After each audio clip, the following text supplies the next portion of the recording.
Presenting the colors this evening, our left rifle, Christopher Brewer. American flag, Caitlin Hortland. Arkansas flag, Timothy Rivera. Right rifle, Olivia Breimer. We would like to say thank you to the Sheridan Army JROTC in providing the presentation of colors tonight. The Sheridan Army Junior ROTC is the oldest junior ROTC program in the state of Arkansas, and it is celebrating its 50th year anniversary this year.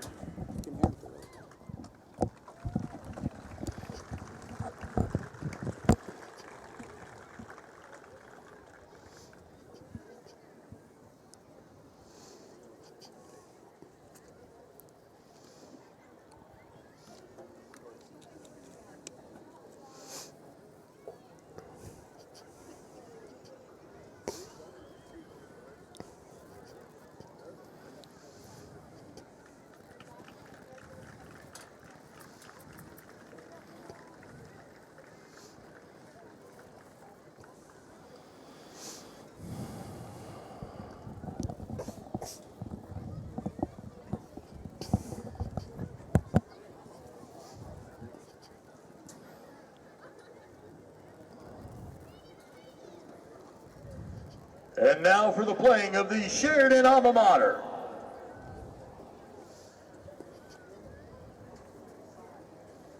What time do you want to go on? I'm ready. Graham, you ready? Yeah. You want to go ahead and roll? Give me 1 second. Tony doesn't think we should go yet. 1 second.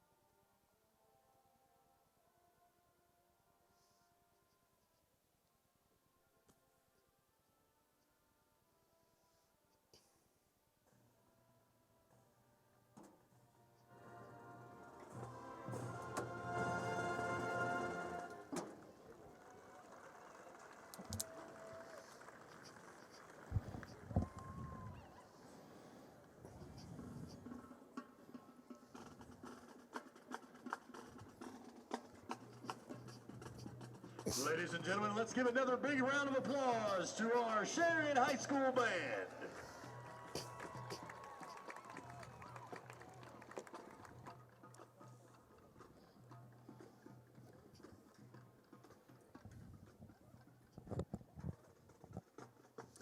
The Siloam Springs Panthers open up 6A West Conference play tonight, 250 miles away from home as they get set to play the Sheridan Yellowjackets.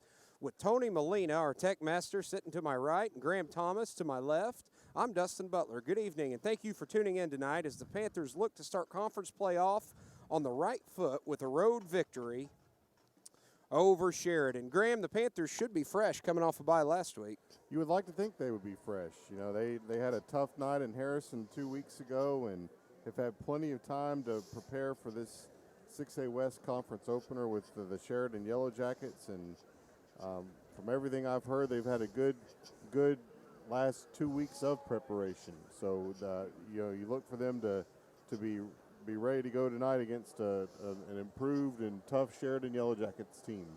That's right. They played a very good Harrison team 2 weeks ago. The Panthers did, and you know the first half they had some opportunities, didn't convert. The game kind of got away from them in the second half, but you know, Tate Kreiner was kind of the stat that stuck out against Harrison a couple weeks ago. 4 receptions for 80 yards. Tate, that's his best game of the year so far. Yeah, Tate had a real nice game against Harrison, and if he turns in a similar effort tonight, that'll be good news for the Panthers. You know, I think Tanner Broyles did a nice job catching the football as well for Siloam Springs that night. And, you know, they'd like to get Gage Weaver back involved. Harrison did a good job on keying in on him, and he wasn't able to get anything his way. But the Panthers would like to get all 3 of those guys, and then if things are really going well, they'd like to get to their back side of the backfield and then maybe open up a couple more guys in the passing game. So, and combine that with the quarterback read option with Taylor Poole and whoever's in at running back, whether it's Jackson Norberg or Camden Collins or Jeff Fazima. A lot of different options and a lot of different ways to attack the Sheridan Yellowjackets team tonight. That's right. Another shout out, because you don't have this very often, defensive lineman J.P. Wills scored a touchdown against Harrison, the only points on the board for the Panthers that night. He recovered the fumble in the end zone to give Siloam their 7 points. Nice thrill for the young man. He's a good-looking kid with a real bright future with Siloam Springs football. Just a sophomore, and has a lot to offer on the defensive line, and maybe on the offensive side of the ball at some point too in his career. So looking forward to seeing what he and his fellow line mates are able to do. They're going to get their oil check tonight. Sheridan's going to bring it right at them with a strong power running game, and just when you think you got their running game figured out, they're going to throw some passes too. So real tough test here in Central Arkansas, and a absolutely perfect night for football. Boy, that's the truth. So of course the Panthers come in tonight to open conference play. They're 1-2 overall on the season. Meanwhile, Sheridan is 2-1. They're coached by Lance Parker. He's in his 3rd season. They beat Whitehall last week, 21-14. Offensively, the Yellowjackets have 8 returning starters from a year ago. Defensively, they have 7 returning starters. They've amassed 914 yards of total offense in their 3 games this year, and so far of the 914, over 800 of that has come on the ground. They're led on the ground by Alden Lucas and Peyton Edwards. They have done the lion's share of the carries of the running game. They've been a dynamic duo in the backfield. Defensively, they're led by nose guard Glenn Wright and their inside linebacker Austin Tucker. So next we'll get to the Generations Bank starting lineup. We at Generations Bank want to thank you for making Siloam Springs your home. With our experienced staff, Generations Bank is here to help you with your everyday financial needs by offering convenient amenities such as online and mobile banking. Looking to establish a new business or just need financing for your next project? Come in today and visit with one of our loan specialists. We thrive by making sound financial recommendations to our customers. We are always glad to help. You'll never be just a number to us. We make it a point to know you, your family, pets, and your interests. Stop by and experience it for yourself. Conveniently located in Signature Plaza in Siloam Springs, Generations Bank, celebrating the past, creating the future. Member FDIC. So we'll start defensively tonight for the Siloam Springs Panthers. The defensive ends tonight will be Colby Fessler and Hunter Talley. The nose guard is J.P. Wills. Defensive tackle is Mariana Dominguez. The outside linebacker is Cam Collins. The 2 inside linebackers are Esquin Bocanegra and Hunter Dorsey. The bandit is Elijah Coffey. The free safety is Keegan Susi, and the corners are Orrin Stafford and Armando Munoz. Offensively for the Panthers, they're led by senior quarterback number 10, Taylor Poole. The running back tonight, starting at least, will be Jackson Norberg. The H-back is Brendan Lashley. The wide receivers are Gage Weaver, Tate Kreiner, and Tanner Broyles. The left tackle is Jared Clark. Left guard is Andrew Gutierrez. The center is Marco Salcido. The right guard is Judd Kelly, and the right tackle is Jace Satulovic. And doing the kicking duties will be Harrison Losh. The punting duties will be Taylor Poole. So, Graham, one thing we've been excited about, we talked about it on the way down here tonight, is taking a look at the 6A West matchups tonight and just talking a little bit about where we stand conference-wise. Tonight, to open 6A play for everybody, Russellville will be traveling to Benton in what should be a good one. Lake Hamilton will start on the road at El Dorado, and Greenwood travels down to Little Rock Hall. And, if there's one thing we know about this conference right now, it's that Greenwood stands alone, most likely at the top. Aside from that, games. First, Siloam it seems like Panthers, a more wide open look at the rest of the conference this week, this year, I should say. You know, I've always said that to be the man, you have to beat the man. And number 78, Levi Masters. With this conference, Greenwood is the man until someone else knocks them off their perch up there at the Now top. your captains for the Sheridan Yellowjackets. It's gonna take a great effort from someone, but Number 74, it's possible, you know. And Eli Reeves. we'll get a lot of information tonight about a lot of different teams. Well, and, you know, everybody has played their 3 non-conference games. Javier Gonzalez. And it just goes in the 6A West, almost nobody played any like opponents. And so you've got a bunch of records that don't mean much yet because you don't really know how anybody stacks up against each other, and it all starts here tonight. Well, and as we heard on the way down here, just listening to some of the radio programming on the way, you know, as much as you want to win those non-conference games, they don't really help you anywhere other than getting ready for tonight in that conference opener. And Springs wins the we have a lot of interesting games tonight. You know, you have Greenwood at Little Rock Hall, which you would think Greenwood will win that one. But Lake Hamilton is 3-0, and they're going to play in El Dorado. And a lot of people are real high on Lake Hamilton this year. I think they're ranked number 6 in the Arkansas Democrat Gazette Super 6. And we'll find out about Lake Hamilton tonight. We'll find out about Russellville and Benton. You know, Benton's sitting at 0-3, but you know they're a better football team than what they've played. They played some really good teams so far. So, as I said, just you get a lot of information once you enter conference play, and we'll learn a lot about the Siloam Springs Panthers and Sheridan Yellowjackets here. You know, Sheridan's 2-1 with a pair of good wins against Mountain Home and Whitehall. Disappointing loss to Searcy in a matchup of 2 6A teams. So I'm excited, Dustin. I'm ready to get this thing going. Let's make some I really am noise. too. So the captains tonight Sheridan for the Siloam Springs Panthers were number 1, Harrison Losh, number 9, Ransom Van Ash, number 16, Tate Kreiner, and 78, Levi Masters. The Panthers won the toss, and for the first time all season, Graham, they've deferred. You know, I find that interesting, and I kind of like it. You know, get your defense on the field and try and establish yourself on the defensive side of the football early on the road and let your offense kind of get into the game that way. The last thing you want to do is start the game off with a 3-and-out or a short drive and have to punt, and then, you know, I like that move by Coach Craig and his staff.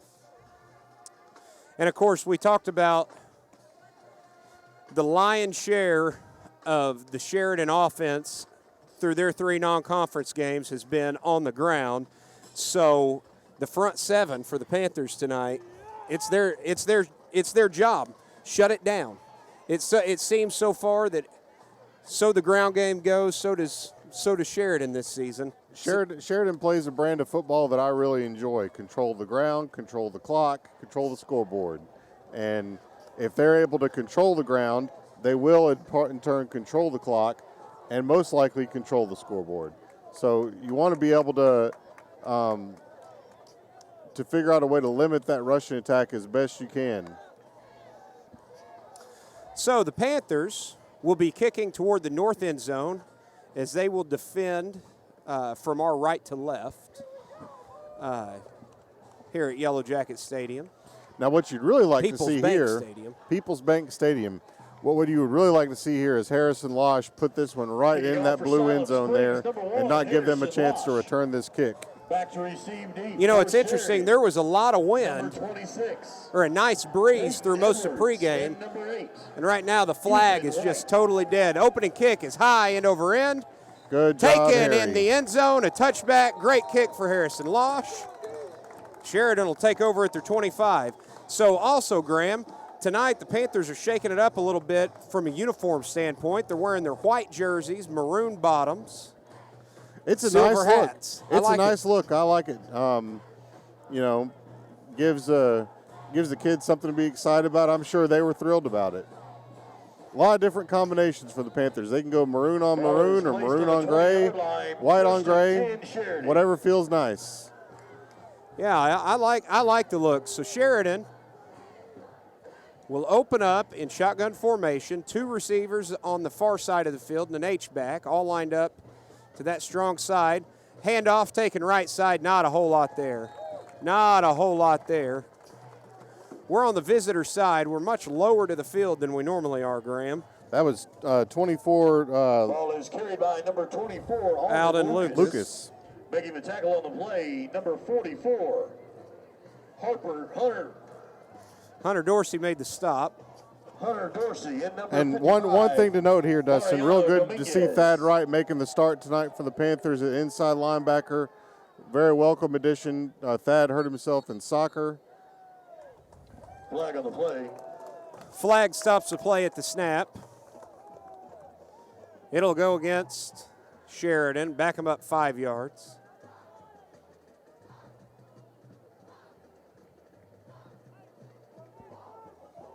That'll put them back at their own, let's see, we'll call it the 18-yard line, 2nd and 12. It is a bit of a different angle, Dustin, and it will take some getting used to. Yeah, we're much closer to the field than normal. And we're outside, as you hear, I'm sure, more noise tonight. Sheridan, a single receiver, tight end, again, flag. Flag at the snap. This time it's going to go against Siloam Springs. Neutral zone infraction on the defensive line. On the defense. I think they got our man J.P. Wills on that one. So that'll move it back. 5-yard penalty makes it 2nd down and 7. Move it back to the 23. 2nd and 7. Clock runs. Under a minute gone. Quarterback keeper, right side. Number 2, Trace Watkins. Makes it out across the 25. We'll see where the spot is. It's hard to tell. Number 2, Trace Nearly the Watkins on the 29-yard carry. line. He is tackled by number 7, Elijah Coffee. It's going to be third Brings and up one. 3rd down and 1. Third and a long one.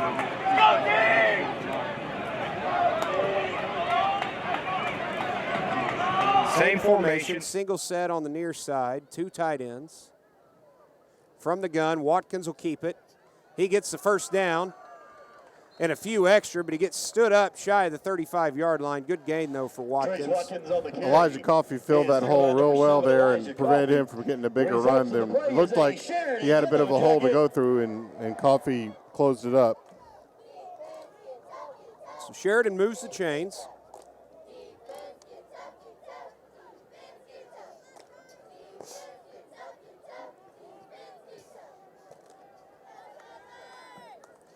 Now they'll go a twin receiver set on the near side.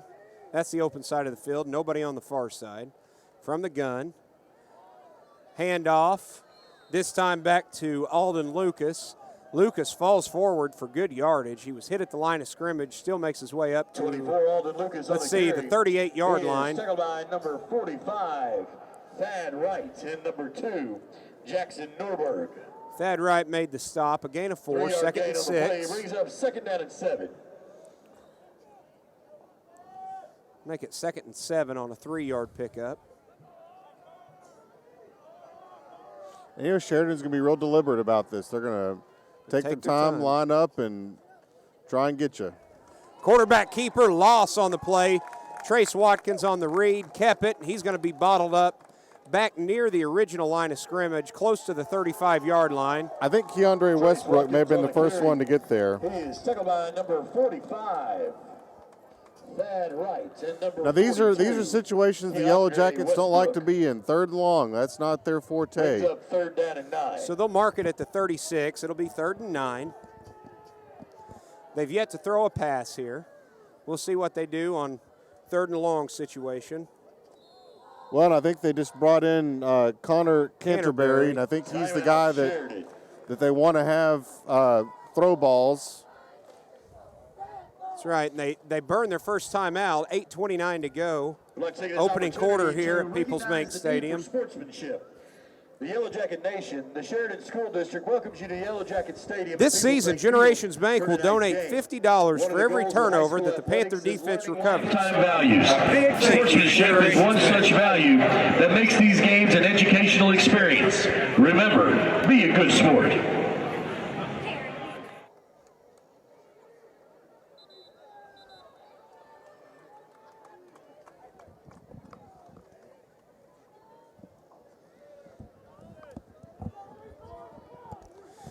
All right, so Sheridan breaks out of the timeout.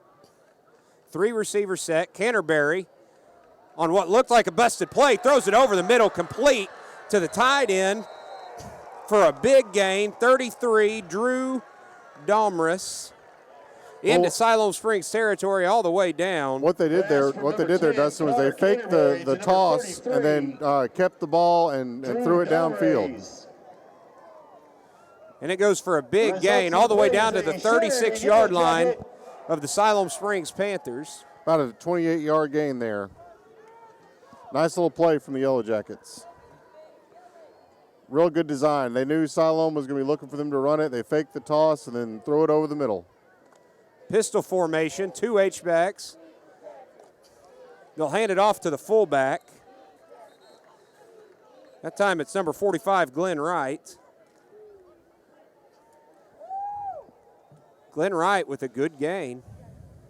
He'll pick up 4 down to the 32-yard line. He is tackled by number 67, J.P. Wills. It'll bring up a second down and 6. Brings up second down and 5.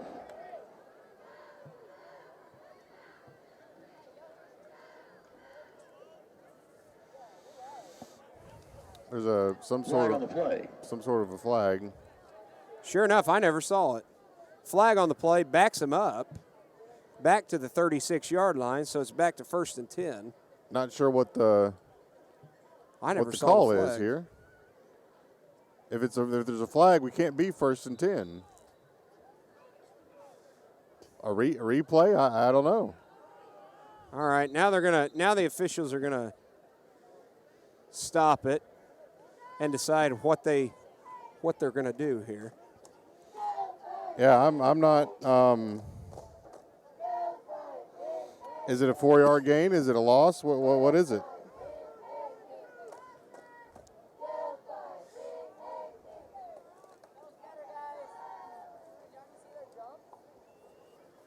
It can't. How can it be 1st and 10? It's got to be 2nd and something or 1st and longer than 10. One would think. Now the head official's going to talk to Sheridan's coach. Are we about to get a redo like in volleyball? I don't know. I mean, that's what it looks like. A do-over. Thumbs up, the double thumbs up. The call is a Sheridan do-over. Brandon Craig, he wants an explanation. He's not going to get one. I guess it's just a do-over.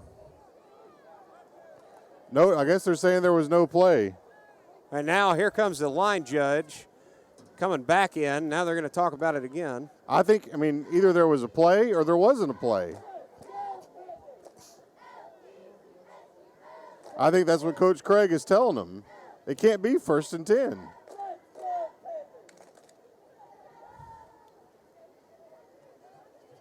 Now, here they go. Now they got it. There we go. Coach Craig is happy with the decision. They're going to back it up 5 yards. Good job, boys. You got to give them credit. As confused as they were, they finally got it right. Maybe they didn't take the time to have a nice meal at CJ's Butcher Boy like we did on the way here. It was good. Keeper for Edwards. He tries to get to the left corner. He'll get a little bit, Peyton Edwards will, inside the 40, back to the 39-yard line. The penalty backed him up to the 41. It's a gain of 2, 2nd and 13. Now, Peyton Edwards, if you read your Hootens Arkansas football this year, you'll hear that Coach Parker called him the best player on their football team. And boy, did he have a great night last week against Whitehall. He rushed for, I think, over 200 yards. 220. Wow, what a night. Now Trace Watkins will take the snap from shotgun. He's got 2 H-backs, a tight end, and 1 receiver. Watkins will keep it up the middle. Good gain. Down near the 30-yard line. We'll see where the spot is. Looks like they're going to spot it more like the 32. Makes it 3rd and manageable. They just line up and go right down the center. It makes it 3rd and 6. Hunter Talley from the defensive end spot made the stop for the Panthers. 7-yard pickup. As of right now, Sheridan's already taken 5.5 minutes off the first quarter clock, and that's exactly what they want to do. That's in game time. In real time, it's been longer than that with all the confusion. Watkins takes it again himself. This time, he's going to be stopped at about the 26-yard line. Now they're going to mark at the 27-yard line. He'll be about a yard and a half short. Mario Dominguez He's going to be about a yard and a half short. 4th down and 2. brings up a 4th down and 2. Be interesting to see what Coach Cole Harriman calls here. You know, they've got a real heavy package there, and you'd like to think they're going to run the ball, but they may try something over the top too. Peyton Edwards takes it, tries to bounce it out to his right, gets the first down, almost breaks free. He'll be brought down at the 20-yard line on the far sideline. Good gain on the play, moves the chains, and they're in Siloam Springs red zone. He is tackled by number 12, Kristen Ledecker. Results of the play is a Sheridan Yellow Jacket. Real nice crowd over on the home side there for Sheridan tonight. It looks like it's darn near full. They've got some kind of speaker system, don't they? Man, their public address guy is loud. Edwards hands it off to his fullback, who fights for yardage and falls forward, Glenn Wright. Well inside the 20 to the 16-yard line. We'll call it a 5-yard pickup, and it's 2nd and 5. 45, Glenn Wright on the carry. Tackled by number 12. Yeah, this is a real physical brand of football, Dustin. The Panthers are going to have to. He brings up 2nd down and 5. You know, they're going to have to be able to get pressure and break up that offensive front to get some negative plays here. That's right. Single receiver set. Watkins will be the lone man. He takes it right up the middle, and good yards again. They're just falling forward. Inside the 10, near the 9-yard line. It'll be a first down. Trace Watkins on the carry. And a 1st and goal. 45, Thad Wright. You know, this is what they call big boy football. Sheridan Yellow Jacket.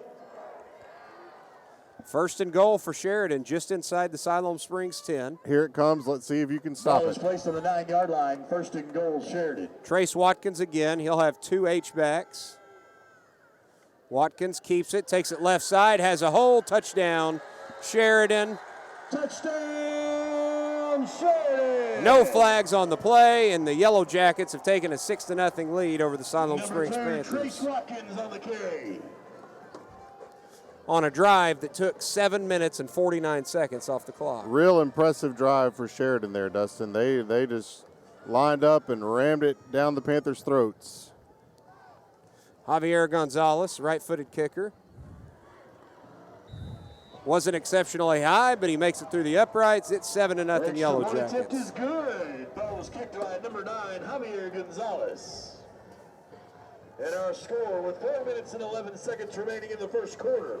Siloam Springs 0, Sheridan 7.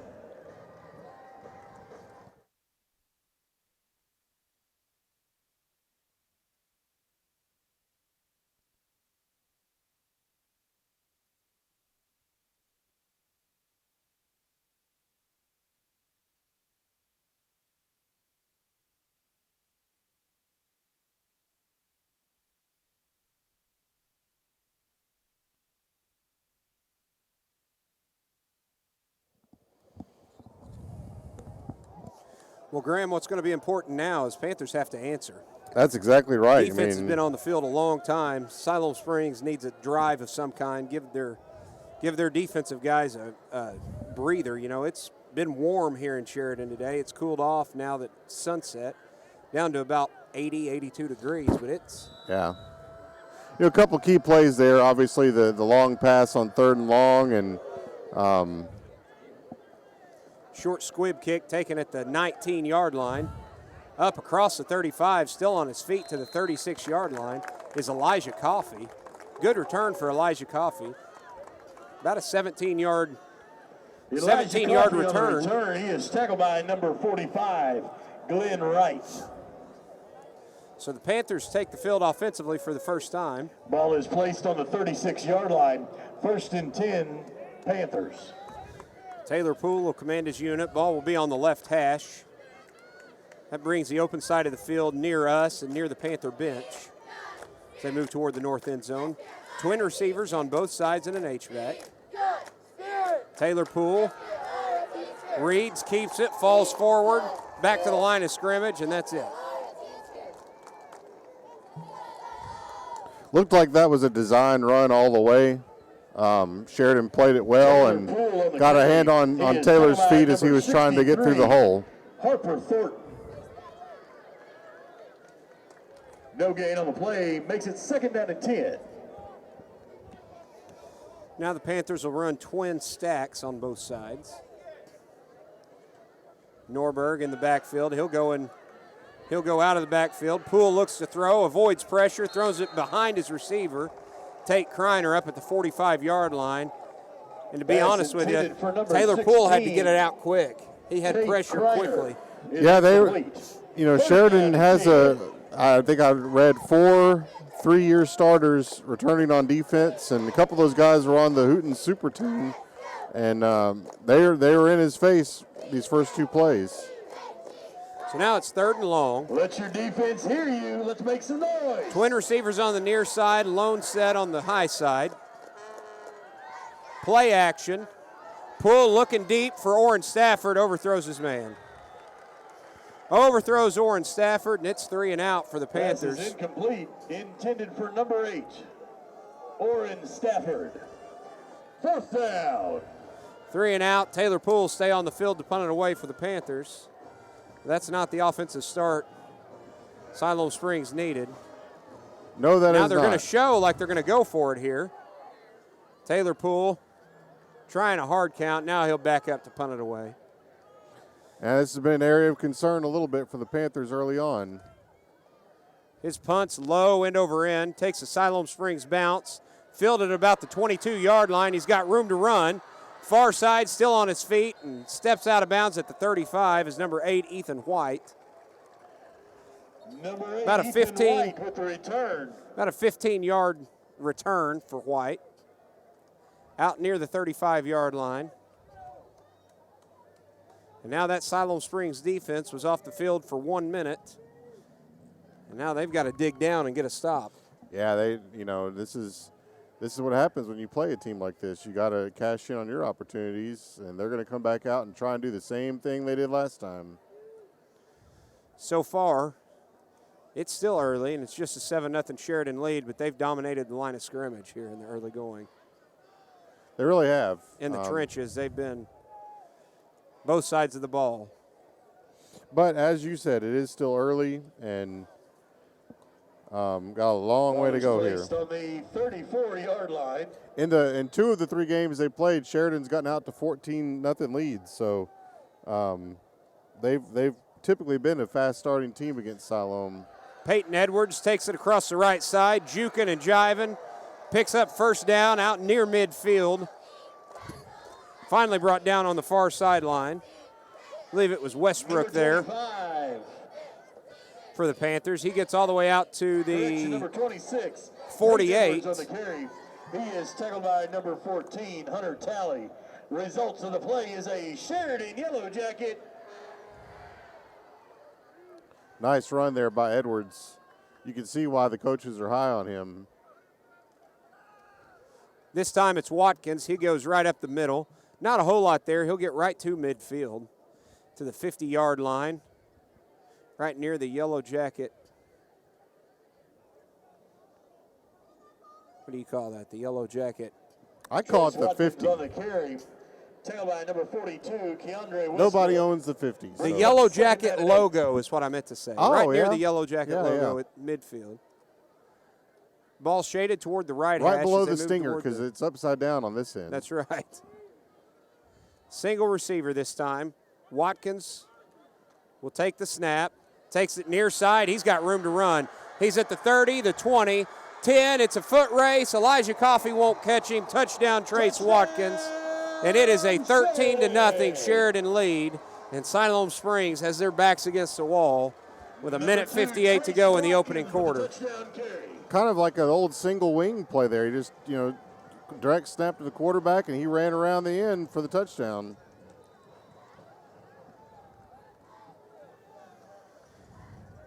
Panthers didn't get containment. The extra point is up. This one looks better than the first one. It's good, 14-0. Extra point attempt is good. Number 9, Javier Gonzalez with the kick. Sheridan Our score with 1 minute 58 seconds remaining in the first quarter. has come out firing. Siloam Springs 0. Sheridan Yellowjackets 14. You know, and they're motivated against Siloam Springs. It's you know, they've lost to this team 3 years in a row, and they're ready to show that they can, you know, put the result in their favor. Folks, if you've been alive for more than 2.3 seconds, you know life isn't fair. The AGI Group is a professional private investigation company that provides investigations that will hopefully provide you with the information you need to make a decision. With over 40 years' experience, they're Arkansas's premier investigation company and have worked with Fortune 500 companies and individuals alike. When you need to know, call AGI at 479-636-3237 or visit them on the web at agigrp.com. The AGI Group is another proud sponsor of Panther football. Sheridan to kick it away.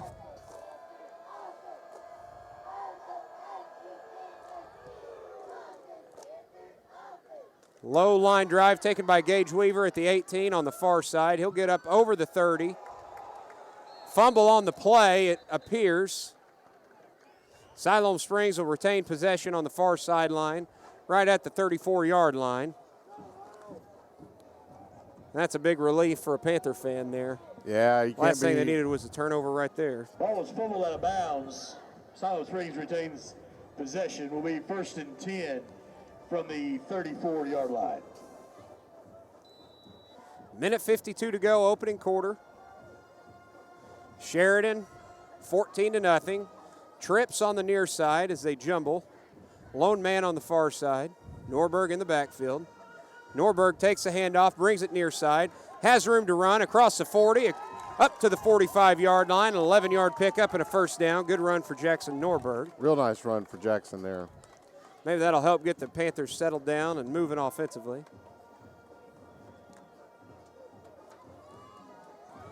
Number 2, Jackson Norberg on the carry. Siloam will go no huddle. Number 36, Austin Tucker. Twin set on both sides. This time, Poole looks to throw. Oh, my Short, goodness. almost intercepted and caught. Caught by Tanner Broyles. It was nearly intercepted. After the deflection, ball is caught by It number deflected 27. up in the air, and Tanner Broyles hauled it in, a 6-yard Tanner pickup Broyles. across midfield to the 49-yard line. play. Great play there by Broyles. Very heads-up play Panthers there by catch a Broyles. break on a great play by Broyles. 2nd down and 4.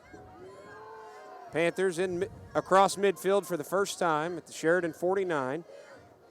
Poole looks to throw all the way over the middle. Complete to Gavin Henson. Gavin Henson down to the 41-yard line. Good pass and catch there for Siloam Springs. Moves the chains again. Panthers huddle, but quickly. Number 3, Gavin Henson. Under a minute to go, Tackled by opening number quarter. 27, Trips on the near side. Tyler Whitaker. Poole.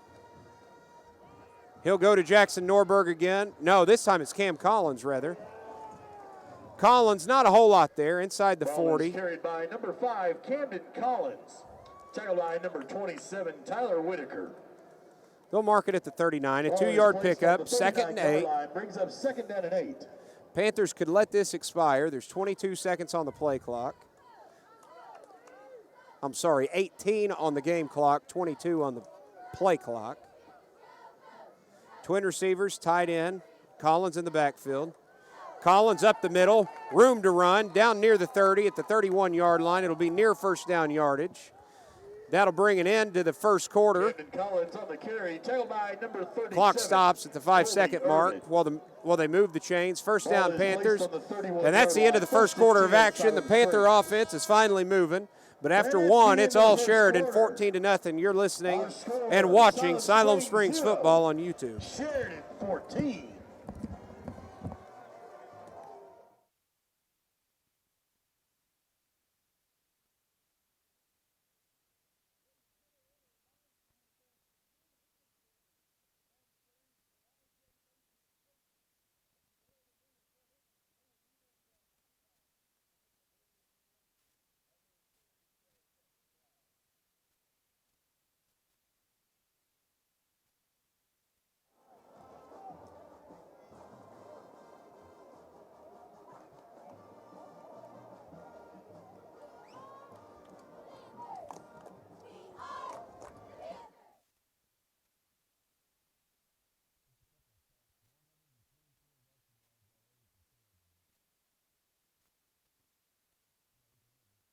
First quarter, they pounded it.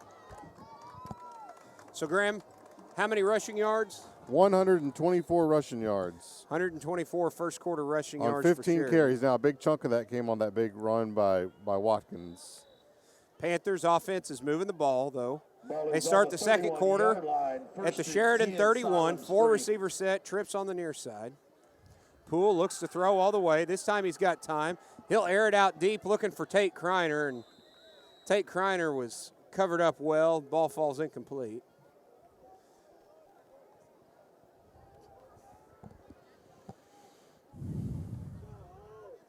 Dustin, I think it's kind of evident. You can see just from what we've seen so far, the Yellowjackets are a much improved football team. Absolutely. From what we've seen the last couple of years even.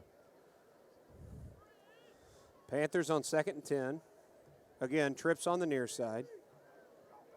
2 stacked in the slot. Looks like Sheridan jumped off sides. No flag, though. Yeah, he hopped in the neutral zone, but He not far definitely enough. did. Taylor Poole, this time he'll hand it off. I believe that's Jackson Norberg. Not a whole lot there, but down near the 26. I think they'll mark it more like the 27-yard line. Oh, wow, they're going to put it back on the 28. Terrible spot. He is tackled by 3rd down number and 7. 63, Harper Thornton. 3rd down and 7 from the 28. Timeout, Sheridan. Whistle, and Sheridan burns their second timeout with less than 30 seconds gone here in the second quarter. I guess during the timeout we can start taking a look at the athletic events for the week. Tomorrow, that's September 28th, Saturday, cross country. They're at a meet in Berryville tomorrow. Then Monday the 30th, JV football is on the road at Springdale at 5:30. 7th grade volleyball is at home versus J.O. Kelly at 4:30. 8th grade volleyball is at home versus George at 5:30. Tuesday, as we enter October 1st, varsity golf is at the 5A state tournament in Paragould at the Paragould Country Club. 9th grade volleyball is at home versus Fayetteville White at 4:30. Everybody, JV and varsity volleyball, goes to Russellville at 4:30 on Tuesday. And then 7th grade volleyball is at Kirksey at 4:30. 8th grade volleyball is at Kirksey at 5:30. A lot of volleyball Tuesday. 3rd down and 7 from the Sheridan 28. Panthers come out in a similar set. Gage Weaver, the lone man, split wide in the boundary on the near side. Taylor Poole looks to throw. Backside pressures. He rolls to his left, completes it. Near first down yardage and out of bounds is Gavin Henson. Good play over the middle for Gavin Henson. First down yards down near the 20-yard line. It's hard to tell. We're so close to the field, it's hard to tell. Right at the 20. Panthers are in the red zone. Ball is placed on the 20-yard line, 1st and 10, Siloam Springs. This time, Jackson Norberg takes it weak side. That's near us. Short side of the field. Gets inside the 20. Down to about the 16-yard line. 54, Zane Key. Now, this is about the kind of drive the Panthers needed here. They've run it On the play, brings up 2nd down all the way and 6. down. Now they need to cash in. Get their feet under him a little bit. Cam Collins comes in at running back this time. Poole on the keeper. He'll go right up the gut inside the 10. First down yards and 1st and goal for Siloam Springs. Now, that was a little awkward. I don't know if I don't know Taylor, if that was on purpose or yeah, not. I don't know if he had regretted not handing the ball off, but we'll take it. Austin Tucker. But Cam Collins never really looked for the ball there. It didn't seem like. Ball's at the Poole, Sheridan 9. yeah, if it was a Poole kinda- busted play, it was a good busted play. Well, just enough trickery there to be effective, I think. 3 receiver set and a tight end.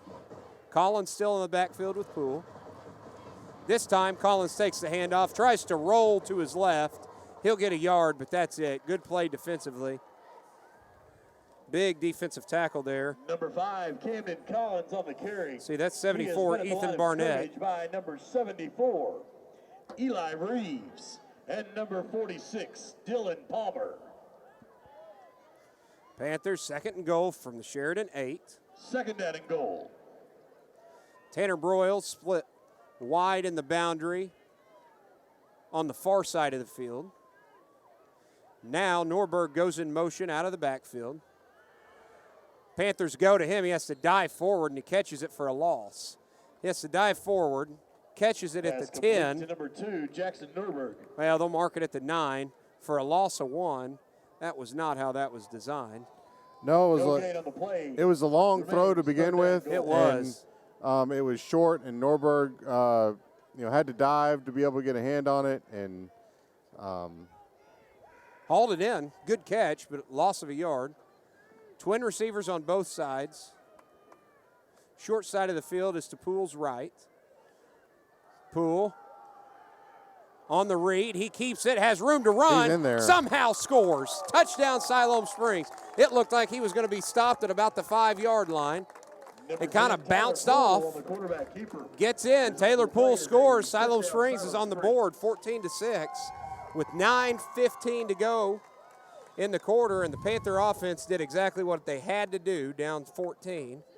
They march right down the field, good drive, and score. Now Harrison Losh will try to kick the extra point.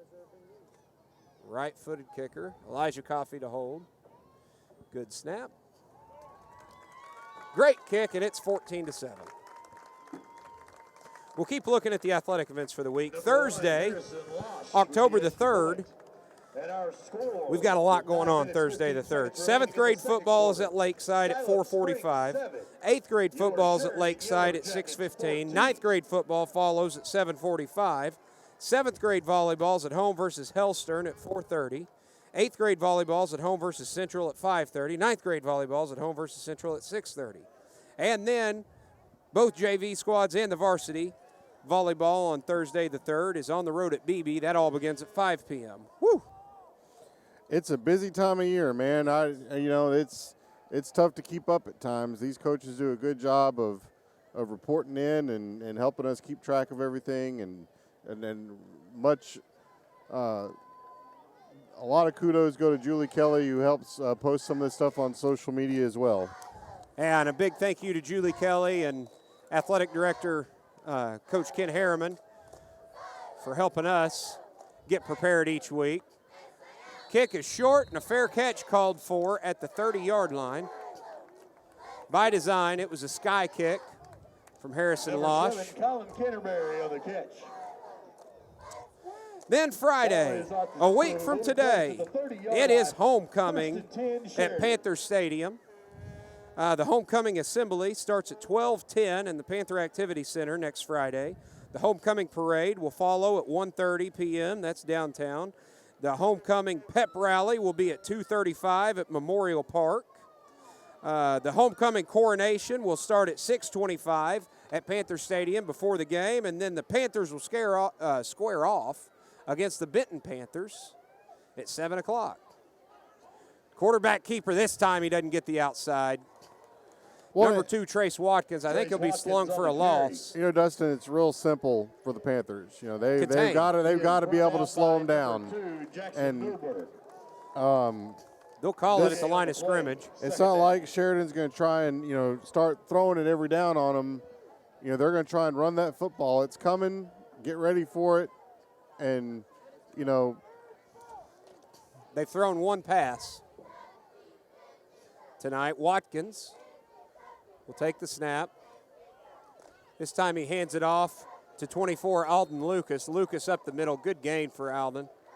He'll get up near the 38-yard line. And as I noted, in 2 of the previous 3 games against Sheridan, it's been a slow start for Siloam Springs. They don't really have an explanation for why that is. Well, and last year the Panthers were down 14-0 at home. Well, and they were down 14-0 at home 2 years ago.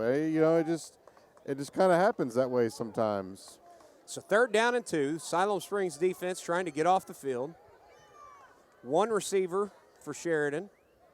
2 H-backs, 2 tight ends. Quarterback keeper, 1st down. He needed the 40, got just across the 40. It moves the chains. Trace Watkins on the carry. He is tackled by number 67, J.P. Willis. Results of the play is a Sheridan Yellowjacket. If they're able to drive the ball all the way down the field and score like that, you got to give credit to them. But if they bust a big one, you know, part of that goes back on the defense. You can't really give up big plays to a running team like this. This time they'll go twin receivers. Hand off again to Lucas, up the middle, and he squirms his way to midfield. Big pickup. We'll call it the 49-yard line of Sheridan, but that's an 8-yard Alden pickup. Lucas on the carry. He is tackled by number 5, Camden Collins. 8-yard gain on the play. He brings up 2nd down and 2. Alden Lucas runs low to the ground and just kind of squirms his way through there. Hunter Tucker, number 4, has been the quarterback. He'll take, this time, a direct snap to Alden Lucas. Lucas across midfield. Alden Lucas on the carry. Tackled by number 2, Jackson Nordberg. Brings up 3rd down and 2. I say it was across midfield. It wasn't. It was stood up at the line of scrimmage. Yep.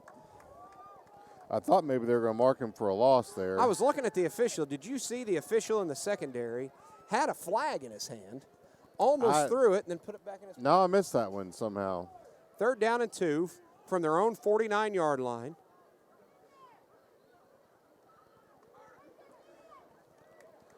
Quarterback keeper right at midfield. Right at midfield. And they're going to be a yard shy unless No, I think they're going to give him a really good spot here on a second effort. An excellent spot. Wow. An excellent spot across midfield at the Siloam Springs 49-yard line. Number 44, Hunter Dorsey. Now, what's interesting is Sheridan's put in a lot of personnel. I think we've had about 4 or 5 different guys take a snap, either a direct snap. Yes. A lot of guys have handed off. I mean, they're a lot of them are actually just lining up at straight-up quarterback. We must have It is going to be, initially the official called it 4th down. I think that's good by a nose, Dustin. The way where I'm seeing it, I don't know. They're struggling to see it, but I think that's. I don't know. I've got a terrible angle here at it. I can't tell. You know, the but nose of the official football initially looks like called it's it 4th touching the down. 49, and I think the stick was at the 49. So See, I'm going to say by a nose. See, I'm thinking he's just shy.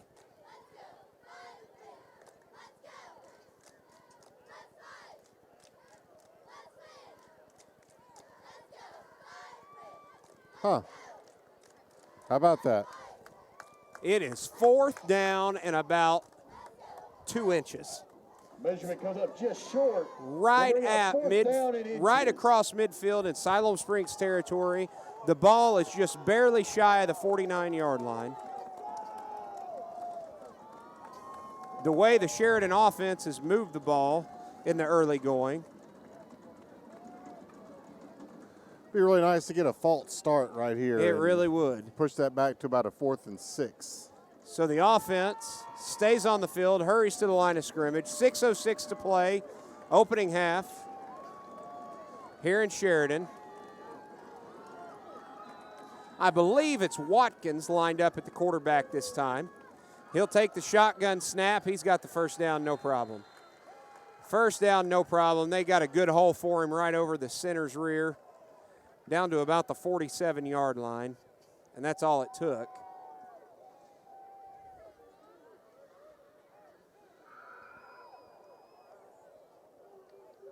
The Sheridan offense stays on the field. Trace Watkins on the carry. The results of the play is a Sheridan Yellow Jacket. Sheridan's success is so far, Graham, has been defined solely on 1st down. They get good gains on 1st down, put themselves in 2nd and 3rd and short, gives them a chance to be successful. Hand off to Peyton Edwards. He keeps wiggling his way forward down near the 40. Alden Lucas on the carry.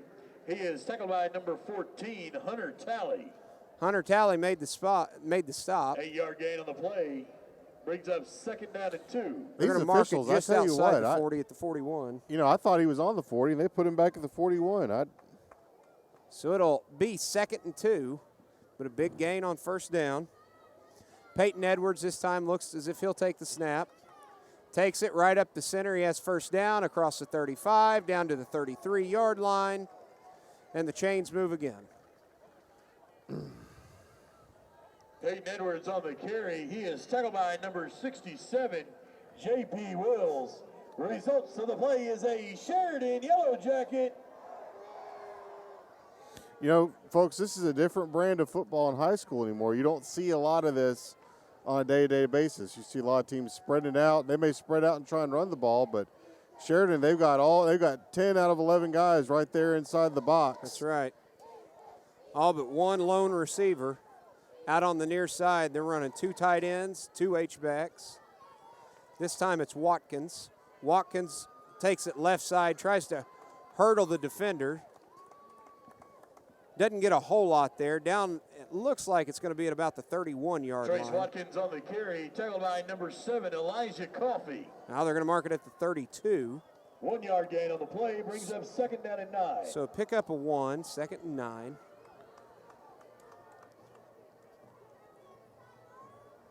Peyton Edwards in the backfield, so is Trace Watkins. It's hard to know who's going to take that snap.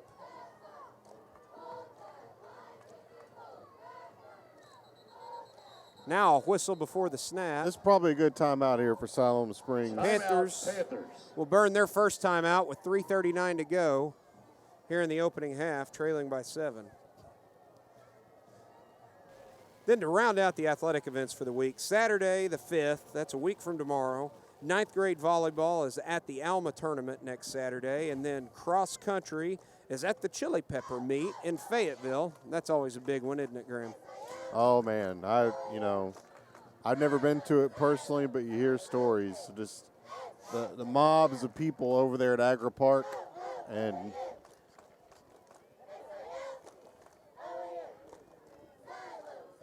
real nice tradition for the University of Arkansas.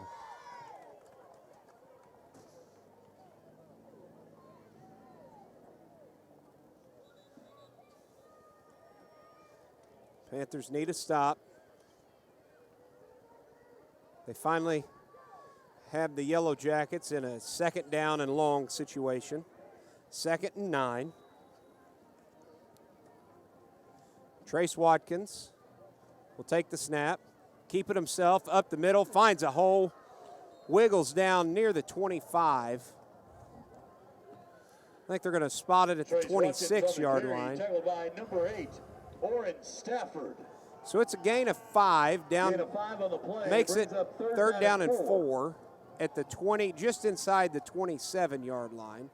You know, it looked like he had a bigger hole, and Oren Stafford came in there and did a good job of closing that one up.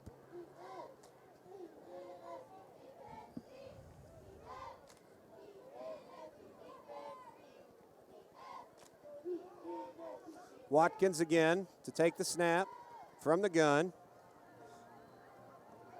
He takes it left side, sidesteps inside to the 20-yard line. A flag comes in late, almost like a face mask. Maybe, I think it is a face mask. Trace Watkins on the carry. He'll get down to the 8, 20. Oren Stafford. There is a flag on the play.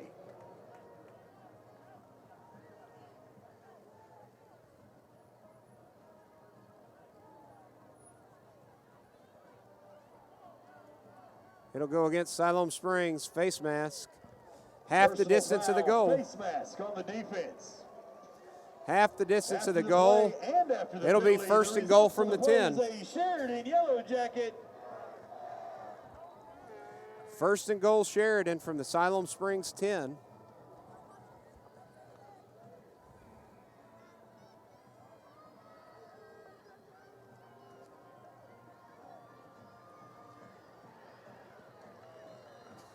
Fighting their way inside the 5 as the Yellowjackets dominating the line of scrimmage down near the 3-yard line. And the chain gang Peyton Edwards on the carry. makes it appear that they could get a He first gets the ball all down. the way down to the 3.5-yard line. Brings up 2nd down. It appears they can get a first down at about the half-yard line. It's hard to tell from where we're sitting, but it appears that they could get first down yardage at about the half. So we'll call it 2nd down and 3. Edwards keeps it. He stood up at the line of scrimmage. Stood up and forced back. Forward progress will give him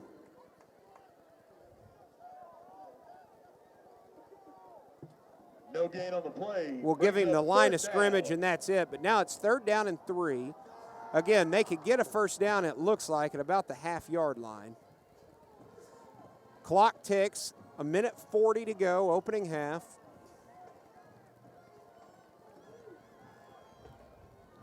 Peyton Edwards will take the snap. He'll come to his right. Siloam Springs does a great job of containment. Cam Collins trips him up, gets cleaned up with some helpers from Thad Wright and Hunter Dorsey out at the 5-yard line. So now it's 4th down and nearly 5. Sheridan. Good timeout here again for Siloam Springs. For Sheridan, 4th down and 5. Panthers burn a timeout, 1:12 to go, opening half, and this is a big 4th down right here. The Panthers will get the ball out of the break. Not only can you talk about what you want to do here, but you stop the clock, and if you're able to get it stopped, you can, save a little bit of time there. Both teams are down to 1 timeout. Siloam Springs Regional Hospital is ready to tackle your sports medicine needs.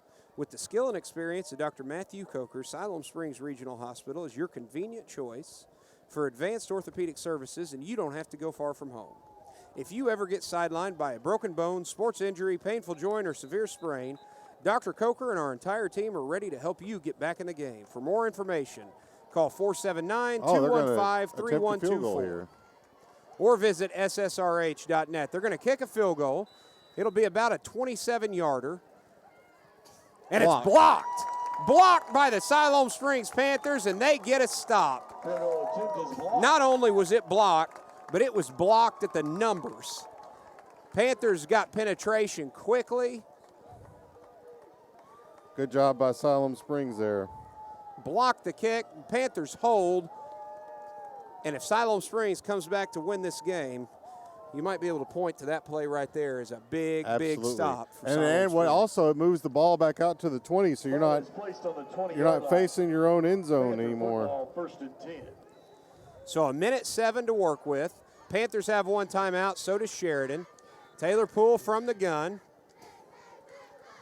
3 receivers on the far side of the field. The lone man, Gage Weaver, on the near side. Jeff Fazima in the backfield with Poole.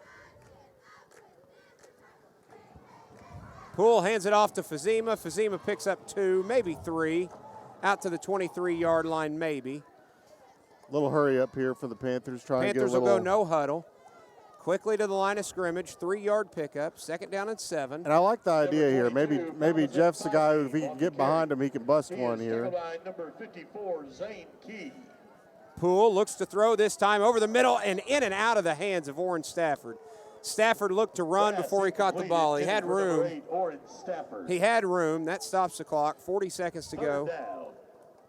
Oren's a guy who's been on defense mostly a lot this year and hasn't played in the last couple weeks a lot of offense. But he's a guy who can make big plays in the offensive passing game. Panthers will go 4 receivers. Trips on the far side. Single set on the near side. Fazima in the backfield. 3rd down, 7. Poole from the pocket, looks to throw, finds Gage Weaver. Complete on the near side, out of bounds for the first down. Up, let's see, at about the 32-yard line. Complete to number 34, Gage Weaver. He has a heads-up play to get out of bounds. They'll mark it the 33-yard line, so clock stops, chains move, 34 seconds to go. Line, 1st and 10 Panthers. 14-7 Sheridan. Poole again from the pocket. This time he has to tuck it and run. Gets up near the 38 about Siloam Springs. Coach Brandon Craig is right there. Panthers will burn their final timeout with 26 seconds to go. They'll mark it all the way up at the 39-yard line. So it's a good gain, 6-yard pickup. You have to burn the timeout there. It would have taken off probably another 10 to 11 seconds, 10 to 12 seconds to get another playoff, and then you're still on this side of the field. So I wouldn't be surprised to see the Panthers try and take a shot here. They've taken a couple shots early already, and Sheridan's been ready for them. And so far on those shots. Another option might be to try to hit something over the middle of the field if they're thinking you're going to take a shot. You might be able to do something there and which Siloam stop has the clock and then as they say, clock the ball. Panthers have had good luck over the center of the field to Gavin Henson. Twin receivers on both sides. This time Fazima is lined up in the slot. Lashley, the H-back. From the gun, that's exactly what the Panthers do. Air it out down the field, way overthrown, intended for Gage Weaver. Gage Weaver wasn't open anyway. I think Taylor Poole just decided to take a shot, air it out, and see if Weaver could get under it. But it's third down and 4. Still got a little time here. You need to get a first down here and,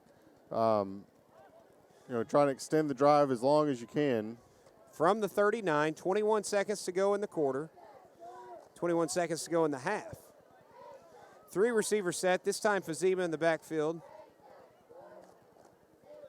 with Poole. Taylor Poole will hand it to Fazima. He nearly trips at the line of scrimmage. Trips in the backfield, loses yardage. Back to about the 37, a 2-yard loss. Now a whistle, and they'll stop the clock. I think Sheridan burned their last time out. Sheridan with 11 seconds to go in the half. They're going to burn their final timeout. You know what they've got to be thinking here is that Siloam has had a lot of trouble on special teams with punts, and if they're able to block a kick and run it back, then it's worth it.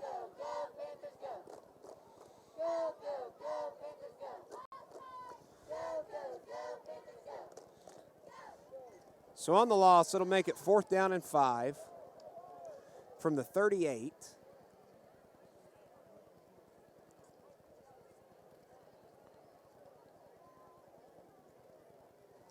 $11 seconds to go, opening half.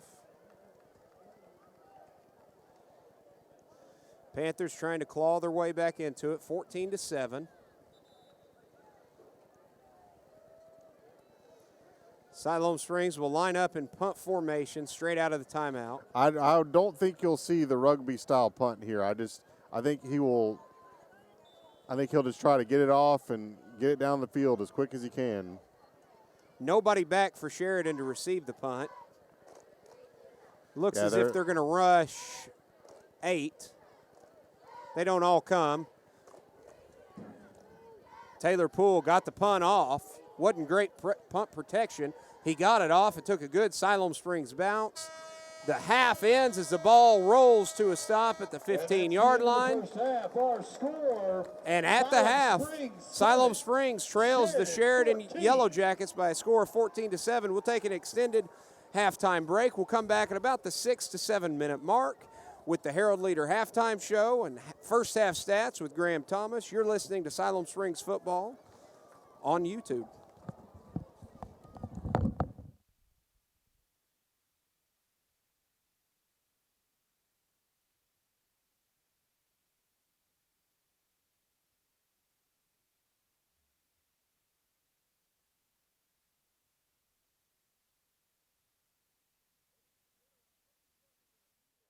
Experience of volleyball? My high school experience with volleyball has been such a roller coaster, and it's just been so much fun.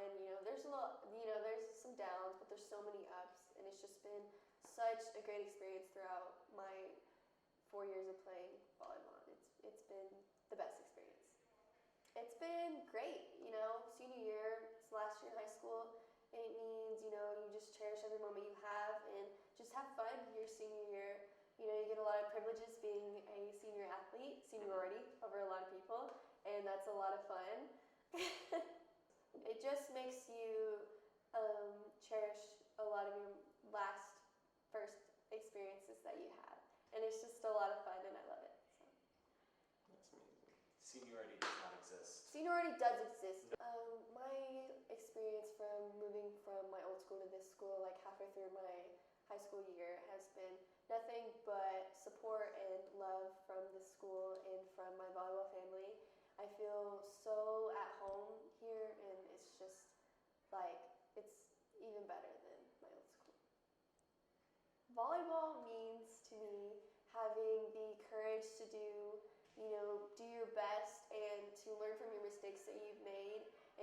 have that mental toughness, as my coach says, to persevere through everything. And it's not just about just playing the sport, it's about, you know, your teammates and growing as a person and getting to travel and just grow as a person. Awesome. And then the last high school experience of volleyball. My high school experience with volleyball has been such a roller coaster, and it's just been so much fun. You know, there's there's some downs, but there's so many ups, and it's just been such a great experience throughout my 4 years of playing volleyball. It's been the best experience. It's been great. You know, senior year, it's the last year in high school. It means, you know, you just cherish every moment you have and just have fun your senior year. You know, you get a lot of privileges being a senior athlete, seniority over a lot of people, and that's a lot of fun. It just makes you cherish a lot of your first experiences that you had, and it's just a lot of fun, and I love it. So. That's amazing. Seniority does not exist. Seniority does exist.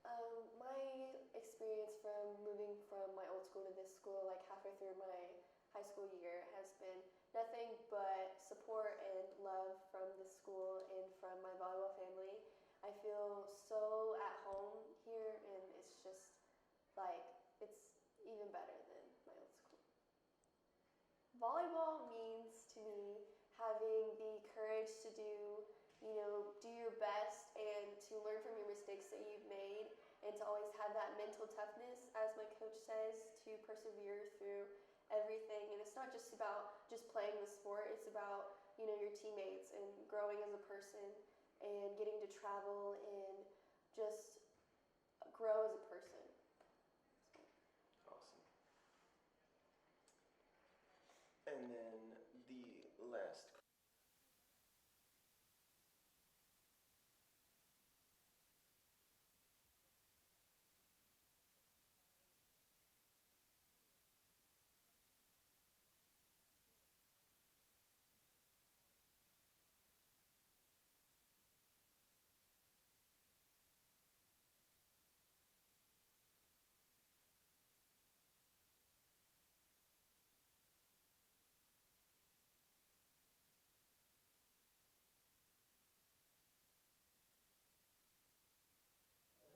It looks like we're almost ready. Drum majors, Aaron Rowell and Cassie Stinchfield. Is your band ready?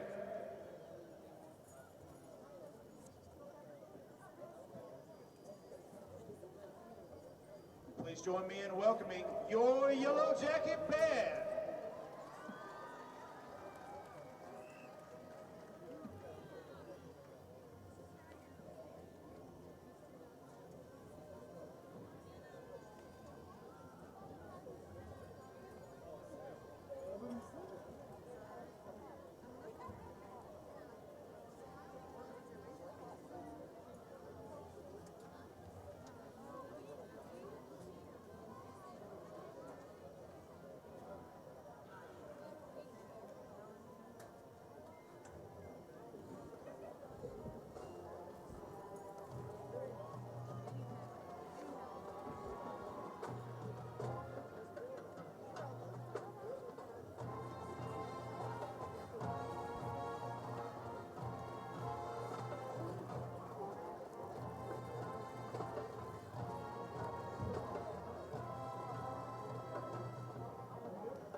I'm going to go run down to the restroom, and I will be right back up.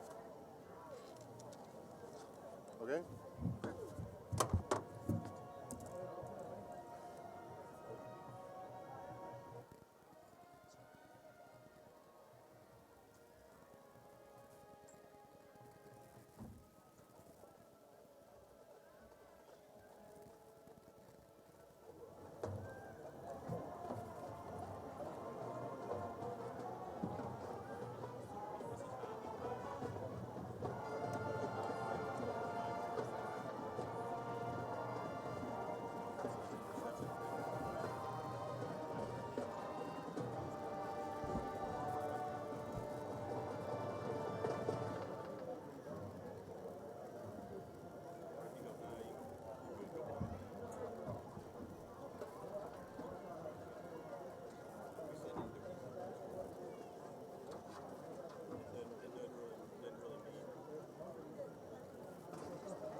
I'm ready whenever you are. If you want to, I'm ready whenever you are. If you want to, whenever he gets back, I guess.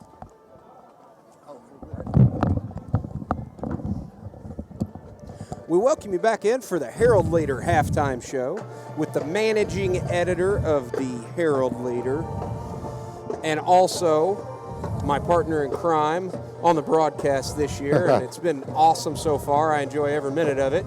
Mr. Graham Thomas. Graham, how about some first half stats? Well, Dustin, the Sheridan Yellowjackets have picked up 207 yards of offense. 179 of that has come on the ground on 30 carries, and they've completed one pass for 28 yards. And they've only thrown one pass, right? 1 for 1, batting 1,000. So, the Yellowjackets have used a number of different guys. The big one is Trace Watkins, the quarterback, who's rushed 16 times for 108 yards. Peyton Edwards has rushed 8 times for 44 yards. Alden Lucas 5 for 22, and number 45 Wright, not Thad Wright, but the other Wright for Sheridan. He's rushed 1 time for 5 yards. They did bring in Connor Canterbury, who completed 1 pass for 28 yards, and that went to Drew Domrays. And if you're thinking about it in terms of plays and ball control, the Yellowjackets ran 31 offensive plays. The Panthers ran 22, and several of those came right there at the end after they were going to stop. But before that, it was much more lopsided. It felt a lot more lopsided than that. That doesn't really seem like it tells the story.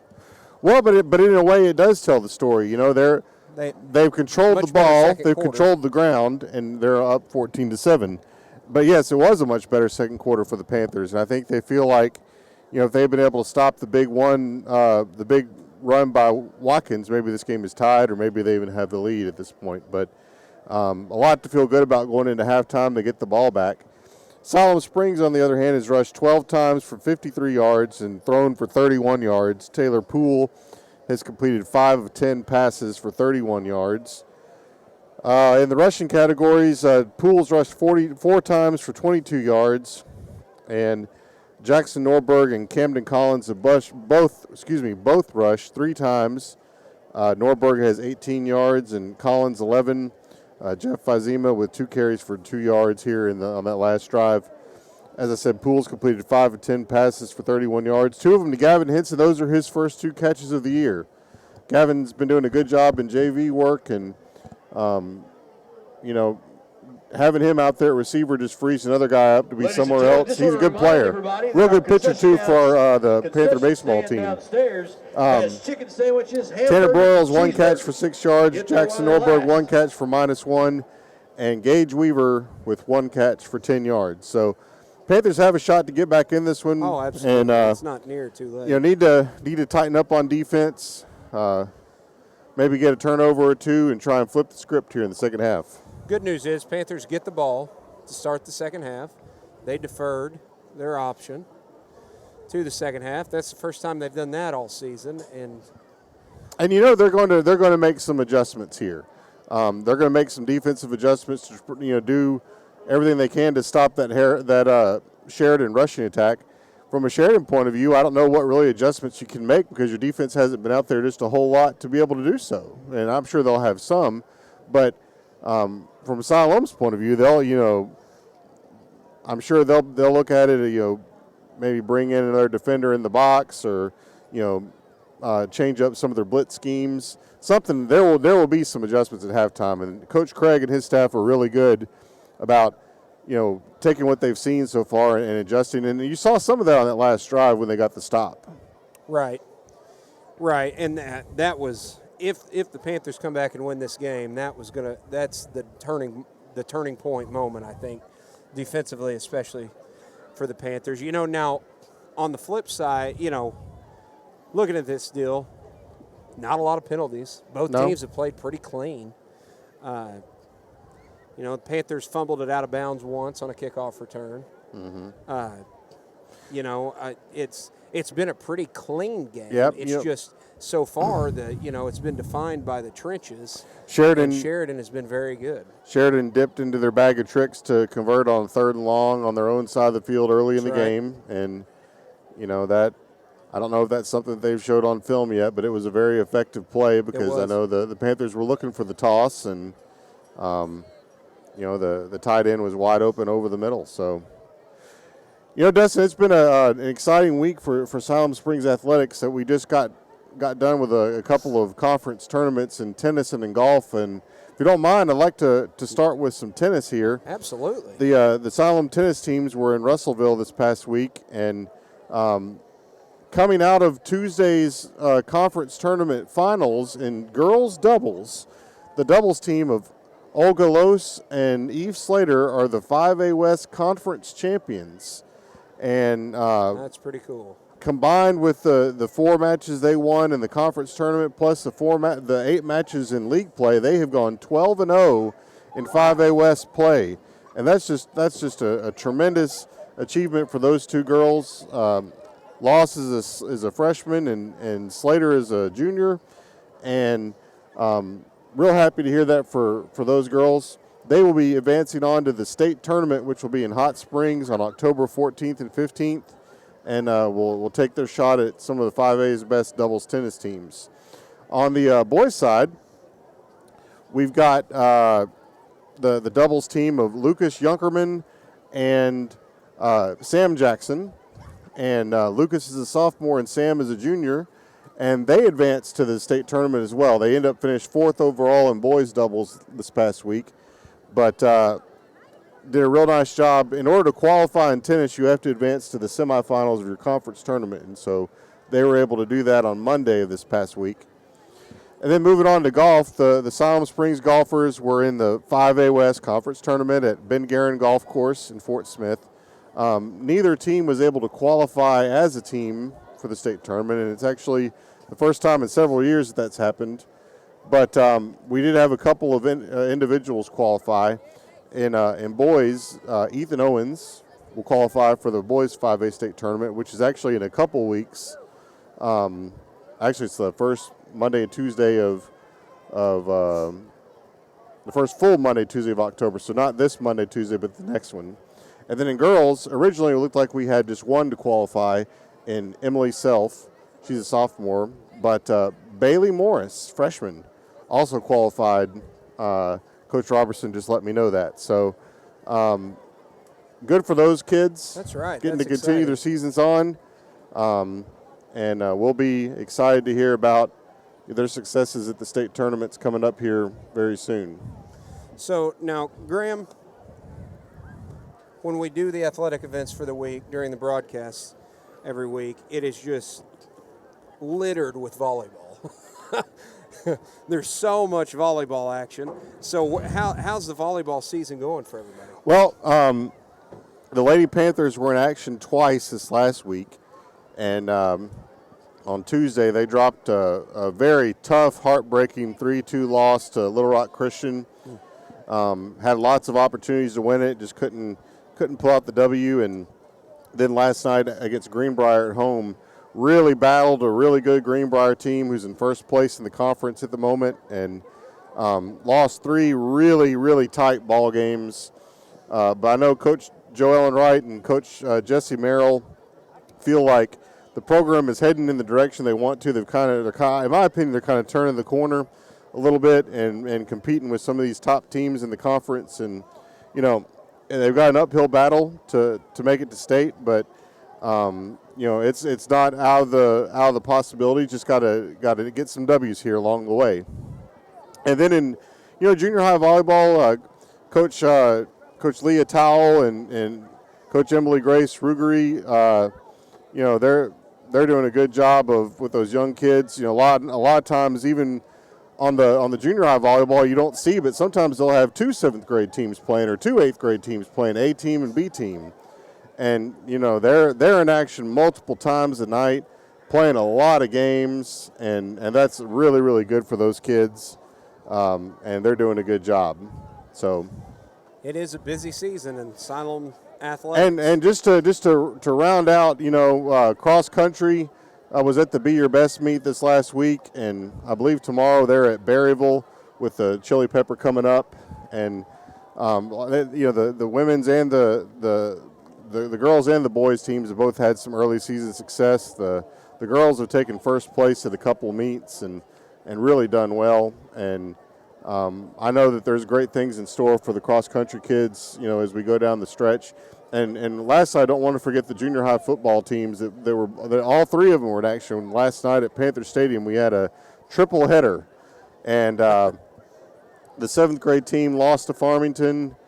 The 8th grade team defeated Farmington 8-0, and in very heartbreaking fashion, 9th graders dropped a 22-20 loss to Farmington in the final seconds of the ball game. So, but a lot of good things happening on the junior high levels there with the football coaches, and I know they've got a lot to be looking forward to as this season continues on. Well, let's take a look at a few scores. Not everybody reports them real well in the early parts of the games, but at halftime tonight, Bentonville West is leading Fayetteville 21-7. How about that? I don't know how big a surprise it is. Fayetteville has struggled a little bit in the early going this year. Conway's up 7-0 second quarter over Southside. Bryant 42-0 at Northside. Oh, at the man. half. Bryant The Bryant Hornets are a good football team, folks. Let's see. Springdale is all over Rogers Heritage 42-14. Bentonville is in a tight one. They lead on the road at the half over Harbor 17-14. Van Buren and Rogers. That one's at Van Buren tonight. Van Buren, second quarter action. It's 21-0 Van Buren.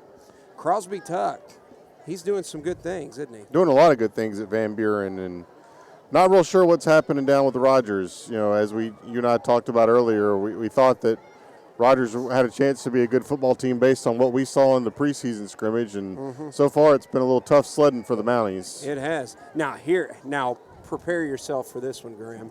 Oh, my. 6A West at the half. Lake Hamilton at El Dorado. Lake Hamilton with a 20-7 halftime lead. Wow, how about the Lake Hamilton Wolves there? Over El Dorado. That is, Lake Hamilton has really shown something early on. And then this isn't a shock at all, but Greenwood's up 35-0 at Little Rock Hall. That's at the half also. And then we don't have a score reported yet from Russellville and Benton. So we don't know what's going on there.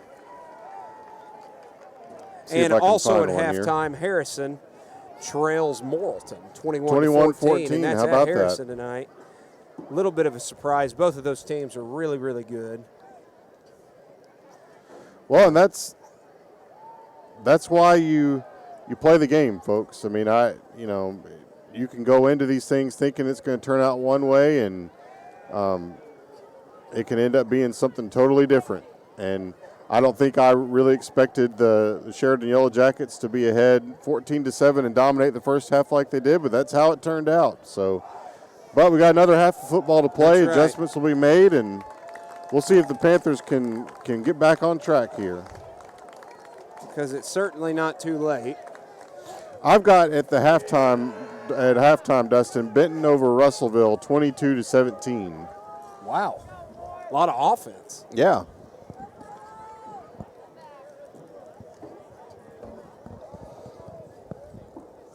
So the Panthers getting ready to take the field to receive the second half kick. They will move toward the north end zone here at Peoples Bank Stadium in Sheridan. You know, and Dustin, this is an important drive. If the Panthers can come out here and put some points on the board, that will be do wonders, I think, for their confidence moving forward in the rest of this football game. No doubt about it. Sheridan has kicked short on both of their previous kicks tonight. We'll see what they do here. Javier Gonzalez will kick it low and short. It hits at the 30 and goes out of bounds. Panthers will get good field position up at the 35 to start the second half. I would almost say that I think you'll expect to see Siloam Springs try to establish something with the running game here. Haven't had a whole lot of opportunities to do that yet, but they can really assert their will. I know Sheridan's got some guys that are going both ways, and that would be a good way to wear them out a little bit. That's right. Siloam Springs has a big offensive line. Ball is placed on the 35-yard line. 1st and 10. And pretty well all season, the Panthers have been able to run the ball successfully, so we'll see what happens here. Jackson Norberg in the backfield next to Collins. Norberg takes the handoff. Nothing doing. He's going to lose 2 yards back to the 33. Nothing there for Norberg. 2-yard loss. Sheridan got penetration quick. On the carry. He is tackled by number 27, Tyler Whitaker. Sheridan played that really well. The whole key with the read option is you give if you think that's the best play, or you keep if that's the best play. Taylor give to Norberg there, and the Yellowjackets ate him up. Now Jackson Norberg goes in motion out of the backfield. Poole from the pocket, fires over the middle, has his man complete. Up near first down yardage at about the 45-yard line is Tate Kreiner, right over the middle of the field. They'll put the nose of the football at the 45 and move the chains. Panthers go no huddle. Pass complete to number 16, Tate Kreiner. 1st and 10. 3 receivers set, an H-back, and Norberg in the backfield with Poole. This time Poole keeps it himself, has room to run over the middle, across midfield to the Sheridan 48. The Panther offense is moving the football, Graham. 7-yard pickup. A couple nice plays consecutively there for the Panthers to set up 2nd and short here on the 43-yard line. Tackled by number 45, Glenn Wright. I apologize, 47-yard line. 2nd down and 2. Tate Kreiner and Tanner Broyles The receivers on the near side. Gage Weaver, the lone man on the high side. Norberg again with room up the middle. First down yardage inside the 40. Falls all the way to the 37. Depending on the spot here. You know, folks, they're going to walk it back to the 38. Jackson Norberg with a good run there. Tyler Whitaker. I'm sure many people saw today. He was our featured guy in the Democrat Gazette. I meant to bring that up in the Herald Leader halftime show, and I forgot about it. Taylor Poole fires on the near sideline, overthrows Tate Kreiner. You know, Norberg's got a unique story to tell. Not every kid runs over their toe with a lawnmower and lives to play football with it. So, and he really hasn't shown signs of it being an issue at all. 27. You know, that's absolutely right. I mean, he's incomplete. And hasn't complained one bit about it. I know it hurts him a little bit, but I had to kind of milk that out of him. You know what I mean? He wasn't going to admit that. Didn't want to talk about it a whole lot? Oh, he would know. He was fine talking about it. He's a good kid. Taylor Poole trying to run the screen. Gets it complete, but not a whole lot there. They read it well. Down, I say not a whole lot there, down to the 36-yard line. No. Not the 33. I'm sorry, the 33-yard line. Pickup of about 5. Screen pass to number 32, Brendan Lashley. It was Brendan Lashley. Screen pass to the H-back. 5-yard pickup, 3rd down and 5. Taylor Poole on the read. Keeps it. Doesn't get much. It'll be 4th down and decision time for the Panthers, kind of in no man's land. Yeah, I think this will be a one where they go for it here. On the carry. They're going to say no gain. Number 45, Glenn Wright. So it'll be 4th down and 5. 4th down and 5. Big play for the Panthers here. It's check your gut time for Siloam Springs. Loud. Let's make some noise. Let your defense hear you. 3 receiver set.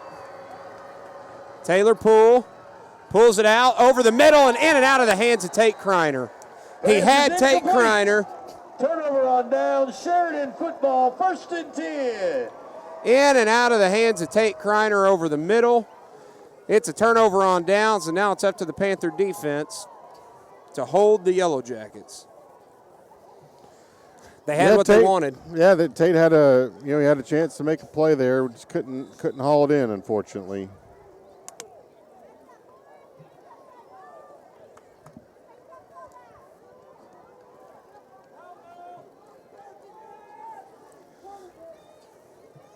Panther defense with 4 down linemen.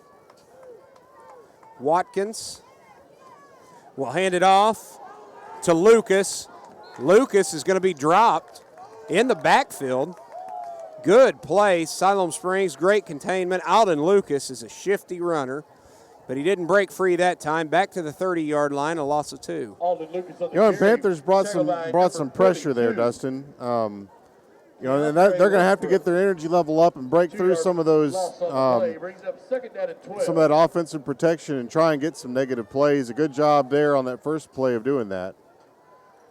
8:35 to go, 3rd quarter, 2nd down and 12. This time Lucas takes the snap himself, takes it right side, big push from his offensive line, gets positive yardage to about the 36-yard line.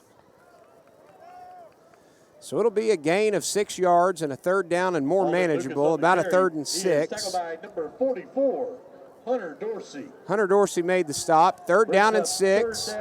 Panther defense trying to get off the field. Force a Sheridan punt. Big 3rd down and 6 to 7. Right here for both teams. And, Sheridan, they've got them all jammed in there. That's right, everybody. Trace Watkins, he's going to keep it.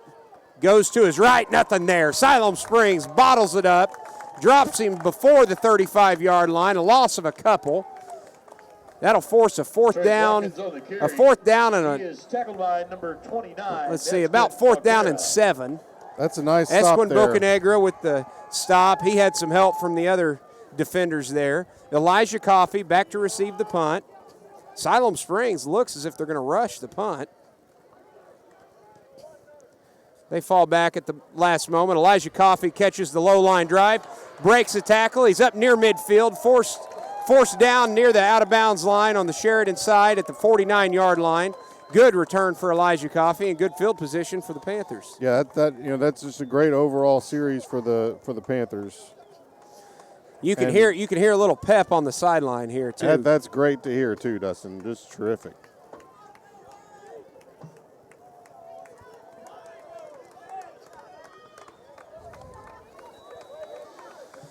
Panthers will huddle. 7:08 to go, third quarter. 14-7. Sheridan over the Panthers. 3 receiver set. Lashley the H-back.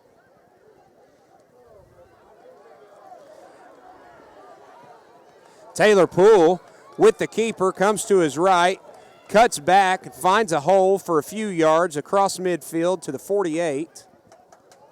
3-yard pickup on what looked like a no-gain situation. He did a good job of kind of cutting back. He saw the outside was a little closed off, and turned a 1 to 2 yard loss into a 3-yard gain. Now the Panthers go pistol formation. Norberg behind Poole. Poole on the near sideline, complete to Orrin Stafford, and out of bounds near the 40-yard line. I believe that'll be first down yardage. It is. They move the chains. Great play there. Quick, accurate throw by Taylor Poole, and way to haul it in for Orrin Stafford. Nice job of tiptoeing the sideline there by Orrin and getting the first down, making sure he was beyond the sticks. Now a good hole for Jackson Norberg. He's hit but falls forward to the 32-yard line.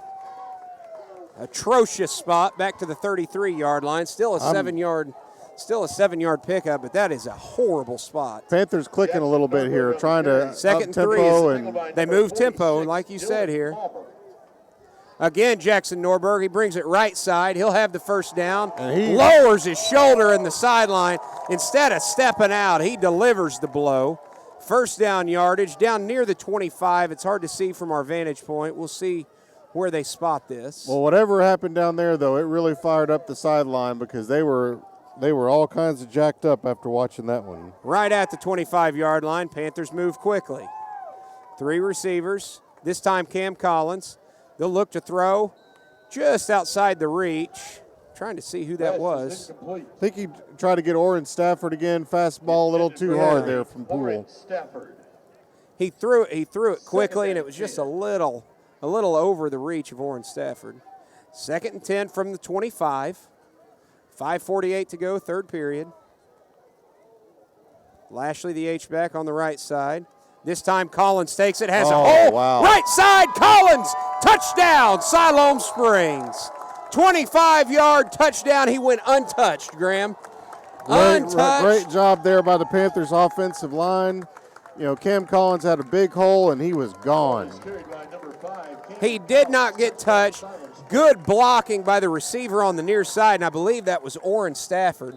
Turned his man to the sideline, and Cam Collins went right between him and his big right tackle, and Siloam Springs is a point after away from tying this game up. Elijah Coffey to hold. Good snap, good hold. Excellent kick, and we have tied this game up at 14-all. 5:42 to go in the third quarter. Now, real important here, Dustin. The Panthers cannot let up. They've got to stay on the gas here and, stay after the Sheridan Yellowjackets bunch. You got them all the momentum on your side. Let's go get them again. That's exactly right. Make Generations Bank your bank. Our experienced staff is dedicated to giving you a level of personal service you have to experience to believe. We have a great offering of personal and business accounts. We offer online banking, bill pay, and automated sweeps at no charge. Our debit card can be used to withdraw cash anytime, anywhere in the U.S. with no ATM fees. Need a loan? Guess what? We make loans. Come in and visit with us today about your financial needs. Conveniently located in Siloam Springs at Signature Plaza, member FDIC. A lot of the Yellowjackets look like they got their hands on their hips a little bit, and Dauber may be a little down. This is a good opportunity to try and really seize control here. That's what good football teams do. Harrison Losh to kick it away. He'll sky kick it. Penalty flag comes in. It'll go against Siloam Springs, and Graham, I think it was against Harrison Losh. I think he stepped in front of the football before he kicked it. So that'll back it up 5 yards. A little too eager, I think, on Harry. I think so, too. He sky kicked it very short. Well, and I'm a little curious about the sky kick here. You know, I for whatever reason, I don't think they'll be doing it again this time. He comes to the sideline. Coach Craig gives him a little instruction, not much. I think they just blew it dead. I don't know that it was a penalty because, well, maybe there is. Yeah, they're moving it back. The tee was still on the 40, and I wouldn't think Sheridan would have been kind enough to decline a penalty. I wouldn't think so.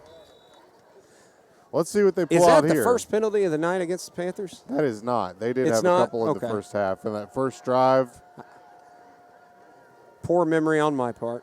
Oh, and it's all right. So this time from the 35, Harrison approaches the football. Sky kicks it again, this time a little deeper. Taken at the 29-yard line on a fair catch. Number 7, Colin Canterbury.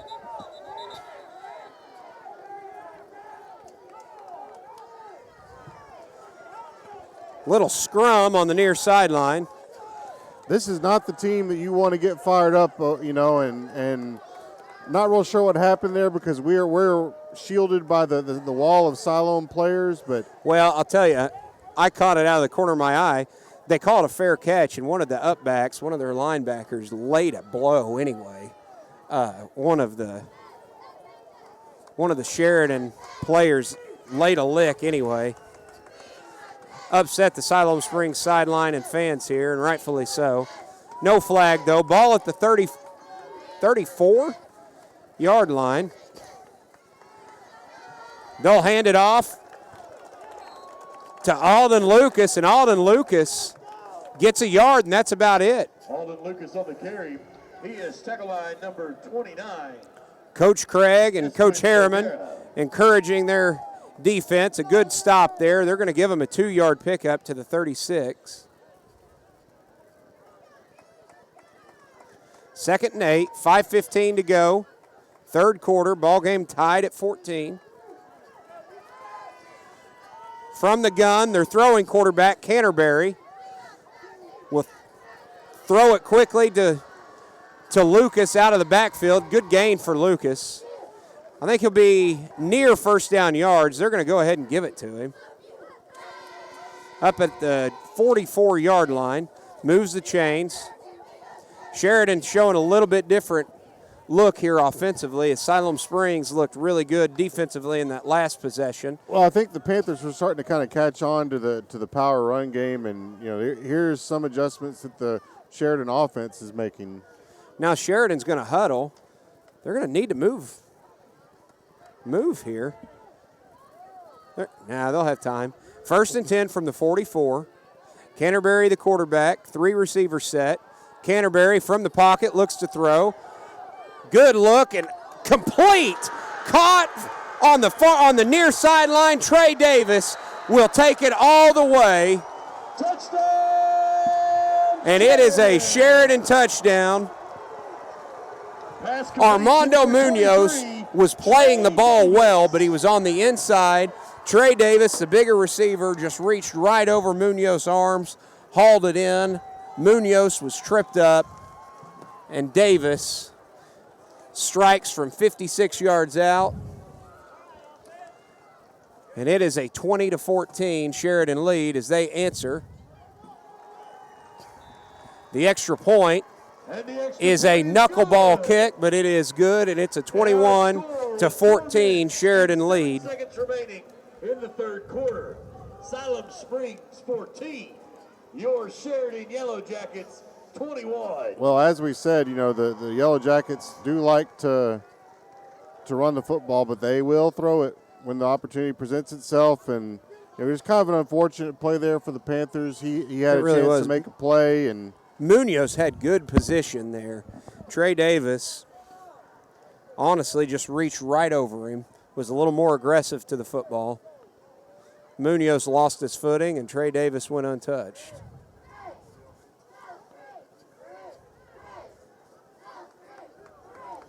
.407 to go. third quarter. Siloam Springs had all the momentum. The big score there from Sheridan has shifted it back a little bit. Sheridan back up by 7. Well, and the Panthers get a chance to answer here again. Javier Gonzalez to kick it away.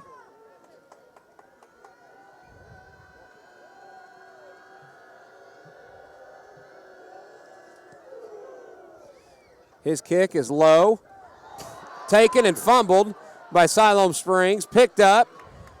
And with a decent return out near the 32-yard line. I'm not even sure who it was. Was it Christian Ledecker? I think that was Jacob Smith. Yeah, Christian Ledecker was the one carrying the ball there. I think it was Christian Ledecker. He kind of fumbled it, but scooped it right up and got up to the 31-yard line.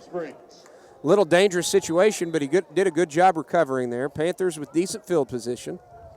Tanner Broyles, Tate Kreiner, the receivers on the near side. Norberg in the backfield with Poole. H-back on the right. Poole rolls right, looking to throw, has to tuck it, and he's going to lose big yards. He's chased down. Chased down from the corner by 45 Glenn Wright. Back at the 25-yard line. Tackled in the backfield by number 45, Glenn Wright. It'll be a loss of 6. Glenn Wright is the nose guard, but he is an undersized nose guard.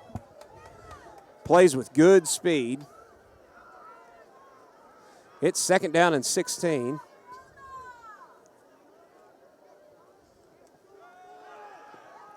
Taylor Poole looks for his man. Great catch by Tanner Broyles on the near sideline. Hauls it in at the 38-yard line, and they got the big loss back, so it makes it third and very manageable. A third down and 3 here. Panthers need the 41 for first down yardage. Ball on the near hash.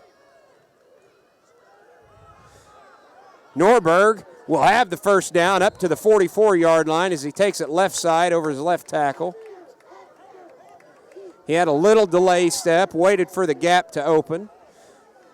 Picked up 6 yards and a first down for Siloam. On the carry, tackle line number 27, Tyler Whitaker. Going back to the catch there with Tanner Broyles, that was a big play. He was able to corral that ball and make sure he got his feet down. Good play by him. Taylor Poole looks, finds Tate Kreiner this time, right at midfield. He stopped as soon as he catches the football. They'll mark it at the 49. That's a 5-yard pickup. Number 28, Cameron Turpin, and number 27, Tyler Whitaker. So second and 5. Second down and 5. You know, when you get into second and 5, it's so manageable, especially when you do the read option like Siloam does. This time Poole keeps it. He'll get to the line of scrimmage. They may give him forward progress of a yard. He takes a big hit. They'll give him forward progress of a yard. So he's right at midfield. It'll be third down and 4. Eli Reeves. Third down and 4. Panthers will huddle. 2:05 to go, third quarter. Siloam Springs trails by 7, 21-14.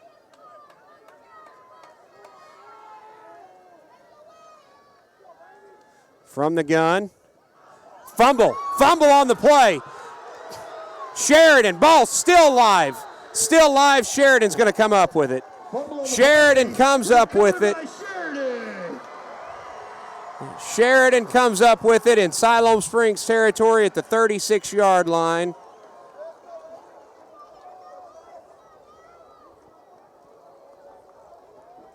And now the Siloam Springs defense needs a turnover of their own. Graham. Yeah, it's unfortunate for the Panthers there.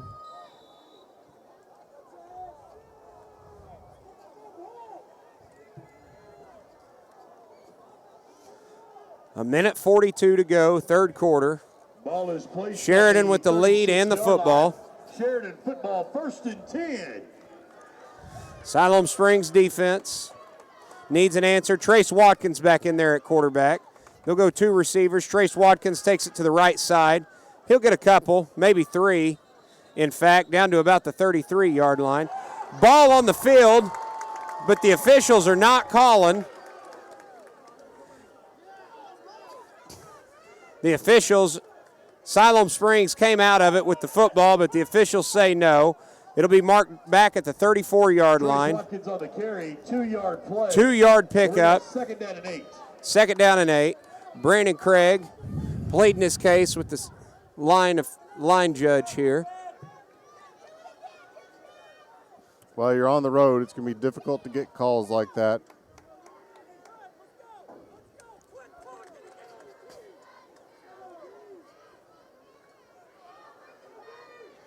Second and 8 from the Panther Got the 34-yard line. Quarterback in again. Yep. Canterbury back at quarterback. He'll roll to his right, finds his receiver, complete at the 30. Still on his feet, down near the 20-yard line. They'll mark him down at about the 22. Big first down yardage there. Number 10, Connor Canterbury's pass to number 8, Ethan White. 35 seconds to go in the quarter. You know, Canterbury's been solid. He has been absolutely solid. I think he's 4 for 4. He's been very accurate, very accurate. But now Watkins is back in to play quarterback. They'll run one receiver and a very heavy set to the right. Watkins will take it that side, tries to bounce it outside, fights off one man. There's the Ball's ball on down. the turf. Ball's the down. Panthers Ball's on got the it, turf. too. Panthers say they have it. Well, wait for it. They do have it. Panthers have it. Siloam Springs with a much-needed turnover, and that's exactly what they get. Flag on the play. But a flag is on the play that I never saw. And the Panther defense stays on the field. Oh, my. I never saw the flag. Did you, Graham? No, I didn't. But if the defense is staying on the field, that means it's going against Siloam. That's exactly right. Personal foul. Personal foul. Face mask on the defense. Results of the play is a Sheridan Yellowjacket. And that is a gut-wrenching call. Face mask against Siloam Springs, moves it half the distance to the goal. That'll move the ball to the Panther 11-yard line. 5 seconds to go in the quarter. Sheridan will not have to run a play. The third quarter will come to a close. Sheridan with a 21-14 lead with the ball at the Siloam Springs 11 to start the fourth quarter. You're listening to Siloam Springs football. And that's the end of the third quarter. Our score, Siloam Springs 14, Sheridan Yellowjackets 21.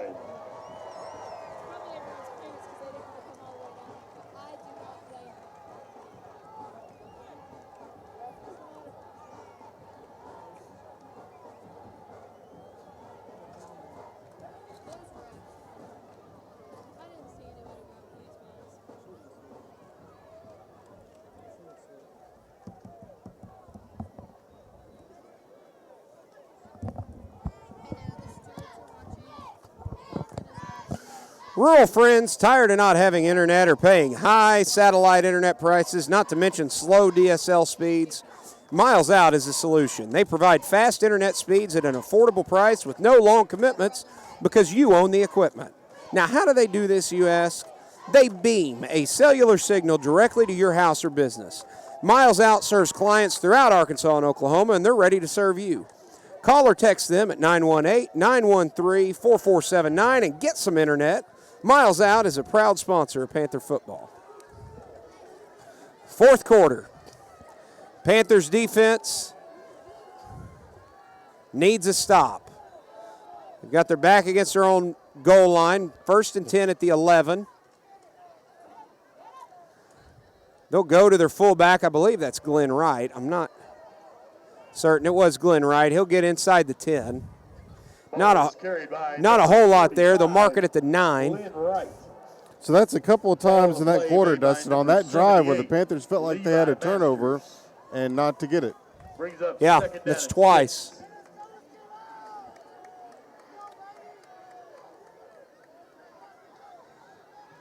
from the 9-yard line. 2nd and 8.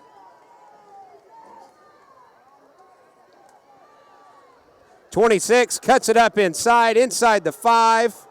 Peyton Edwards near the goal line before he stopped at about the 3, maybe the 2. And Graham, the right guard, jumped before the snap. Just FYI. I didn't see it, but the right guard jumped, but they didn't throw the flag. Injury timeout on the field. There's a Siloam Panther shaking up a little bit. Edwards on the carry. He is brought down by number 44, Hunter Dorsey. 10:58 to go in this game. And Siloam Springs with their backs against the wall. The ball's going to be near the 2-yard line. Purchasing or refinancing a home can be a huge undertaking. Laurie Guerin with Generations Bank Mortgage Division is focused on helping individuals and families select a loan program to meet each unique situation and clear the way to a timely closing. Born and raised in Siloam Springs, Laurie is dedicated to providing competitive rates and the customer service that you deserve. Call Laurie Guerin with Generations Bank at 479-228-2712 today to discuss your home loan options. Again, that's Laurie Guerin with Generations Bank Mortgage Division at 479-228-2712. Generations Bank is an equal housing lender. that's Mariano Dominguez coming off here, and that's we hope we can get him back. He's a very important piece to what the Panthers want to do. He walked off under his own power, a little bit of a limp. He may be back.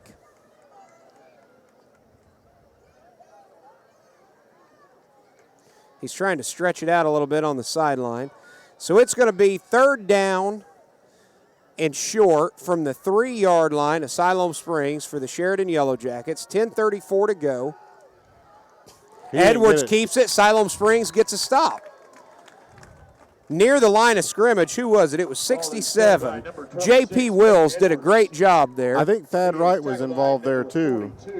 In fact, it's nearly impossible to see from where we're at, but they may have even marked it for a loss.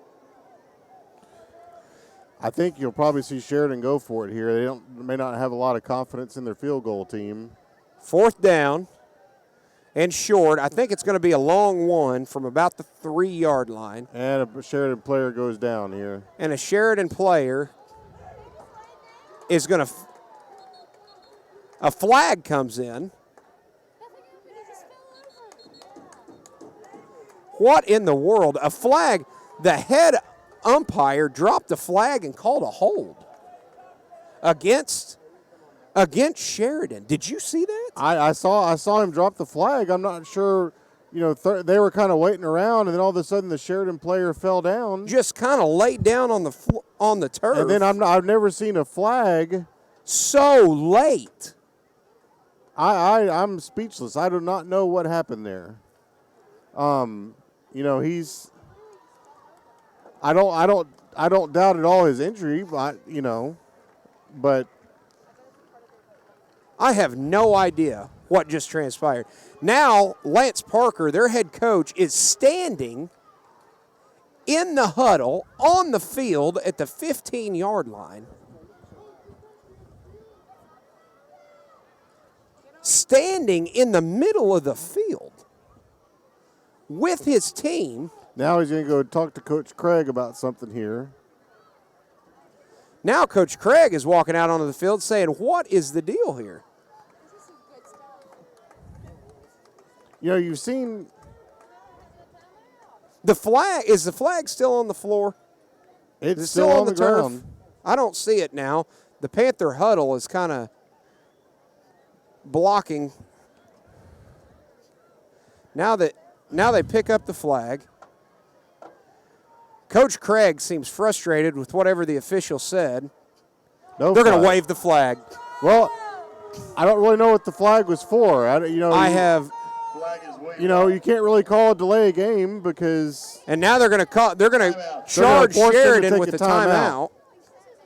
I think that may have been what he, at that point when the play clock gets under a certain amount, you can't just. I think that may have been what he was trying to convey. You know, You because can't just drop. there was no play to flag there. Placed on the 40-yard line. And then he called a hold. It wasn't like he called delay of game. Well, that has been a crazy turn of events there. But 9:54 to go. It is 4th down for Sheridan inside the Siloam Springs 5. A long one. Number 26, Peyton Edwards, is going to take the snap. He'll move it to his left, cuts back inside. I don't think he got it. It's going to be close. It is going to be close. The Panthers don't think he got it. I'll be honest, though, Graham, it's a turnover on downs. Turnover on downs. The umpire calls it. The ball is just outside the 3-yard line. They needed about the 2.5. They're going to be a half-yard shy.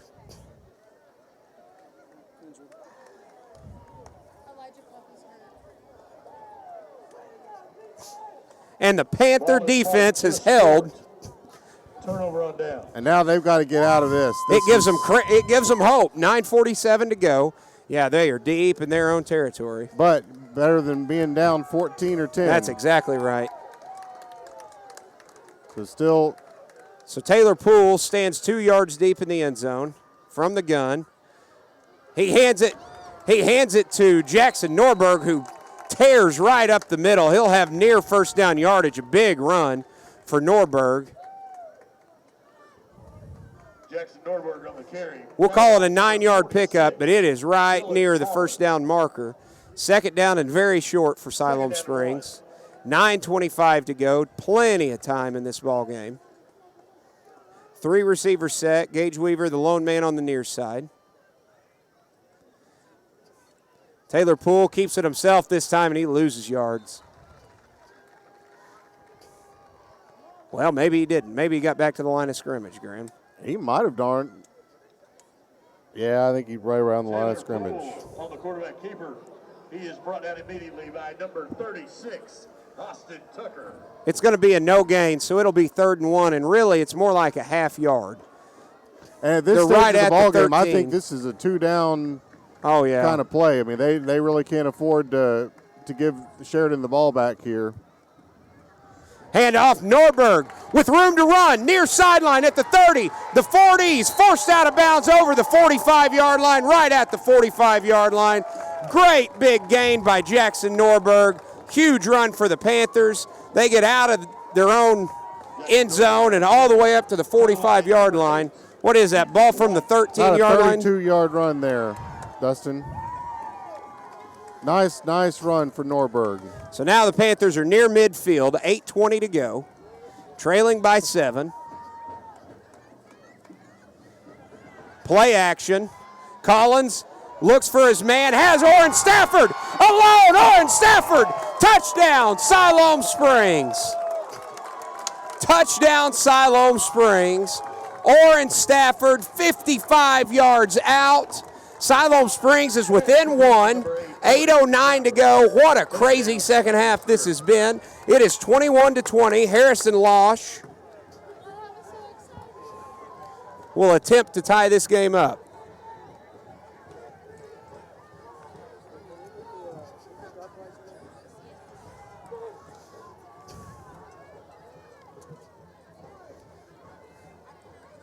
Losh's kick is up, and it is good, and we are tied at 21.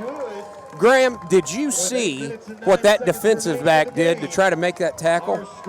He did a baseball slide.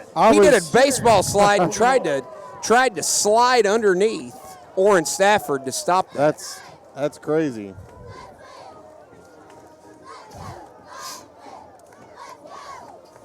I almost forgot. We'll take another look at the athletic schedule for the week.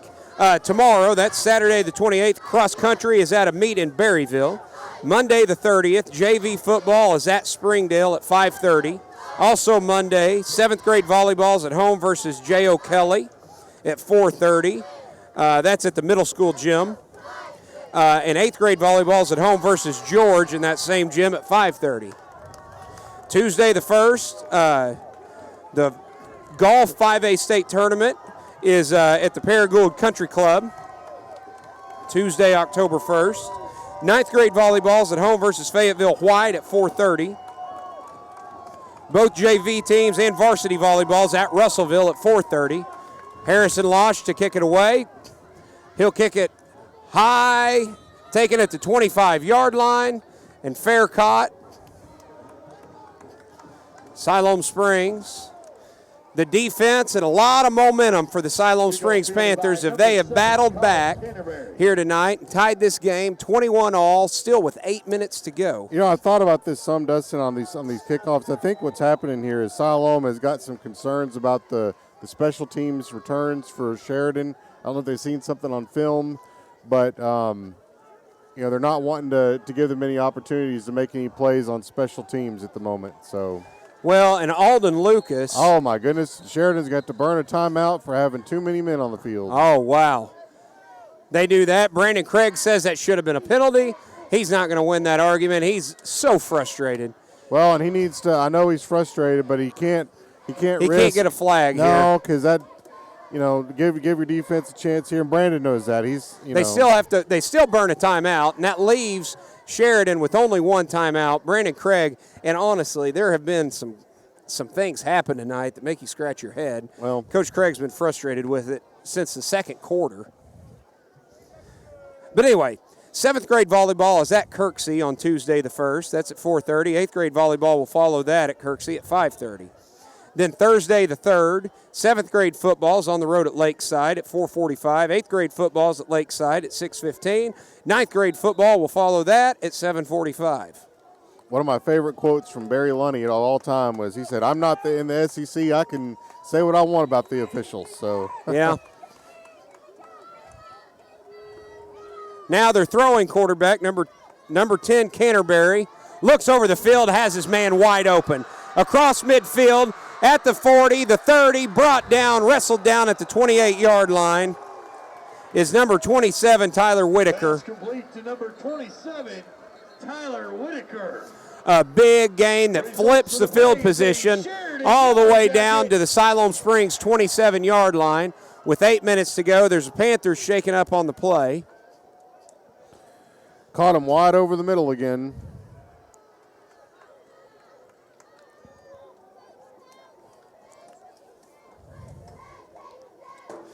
So also on Thursday the 3rd, 7th grade volleyball is at home versus Hellstern at 4:30. 8th grade volleyball is at home versus Central at 5:30. 9th grade volleyball is at home versus Central at 6:30. That's all in the Panther Activity Center. And then volleyball, both JV squads and the varsity is at BB, at 5 o'clock on Thursday. Boy, Sheridan's been effective throwing the football. I think they're 5 of 5. Canterbury, speaking of, is still in the backfield. This time he'll go play action. He has to roll to his right. Looks to throw it. This time, first incomplete pass on the near sideline. He had his receiver wide open, but he overthrew him. He was throwing from the run. It was intended for Drew Domrays. Now, and there's Dominguez back on the field. That's a good sign for the Panthers, but Wills had to come out. Looks a little hobbling, just a smidge. And now he goes down to the ground. They got a cramp. He's going to stretch it out. I think he's got a cramp in the left calf. You know, Panthers could use another turnover here, Dustin. You know, they haven't gotten one yet tonight. They thought they had a couple, but now is a great time. On the same drive. So 2nd down and 10. The throwing quarterback Canterbury still in the ball game. 24 Alden Lucas stands at his side. Play action. Oh, and Cam Collins bottles him up from behind back at the 29-yard line. They were trying that same play. A loss of 2 or 3, make it the 30. They were trying that same play that they did earlier where they faked the toss and then looked for the pass. Panthers read that one well that time. Cam Collins all over it. He was. Cam Collins came from across the field, and Canterbury just never sensed him on his backside there. 3rd down and 13. Canterbury still on the field. Lucas next to him. Or that may be Edwards this time. It is Edwards. They'll do a draw. Edwards has room up the middle. Edwards still on his feet. Touchdown. Touchdown Sheridan. Oh, my goodness. On the inside draw from 30 yards out, Sheridan Ball is carried by number 26, Peyton Edwards. Peyton Edwards strikes from 30 yards out, and Sheridan again reclaims the lead. 27-21 with the extra point coming.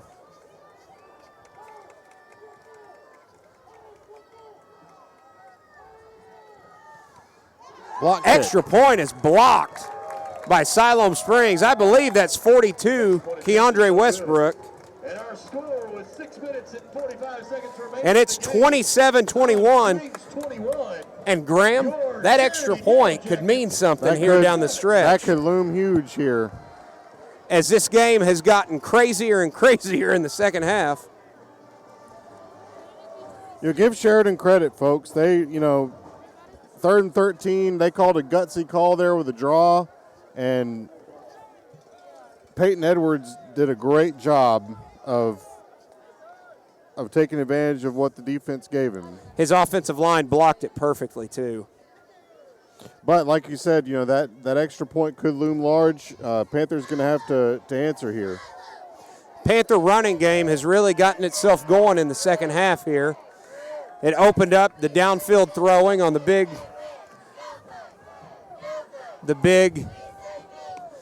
pass to Orrin Stafford for a touchdown that tied it earlier. But the Panthers are back down by 6. All kinds of time in this game. 6:45 to go. And Graham, you just showed me Van Buren leads Rogers 52-7 after 3 quarters. And it's just like Rogers has just come apart at the seams, haven't they? Not sure what's happened there. We knew Van Buren was a good We knew they were football team. improved. They're a decent football team for sure. The kick is high and short, taken by Gavin Henson at the 30. He'll be taken out of bounds at the 35-yard line. Short gain, but good field position for the Panthers. Next Friday night, October 4th, is homecoming for the Siloam Springs Panthers. The homecoming assembly starts at 12:10 next Friday at the Panther Activity Center, followed by the parade at 1:30 downtown. Then the homecoming community pep rally at 2:35 at Memorial Park. Then the homecoming coronation at 6:25 at Panther Stadium on the field prior to the game. Kickoff is at 7 o'clock versus the Benton Panthers. That's a week from tonight. Big drive here for the Panthers.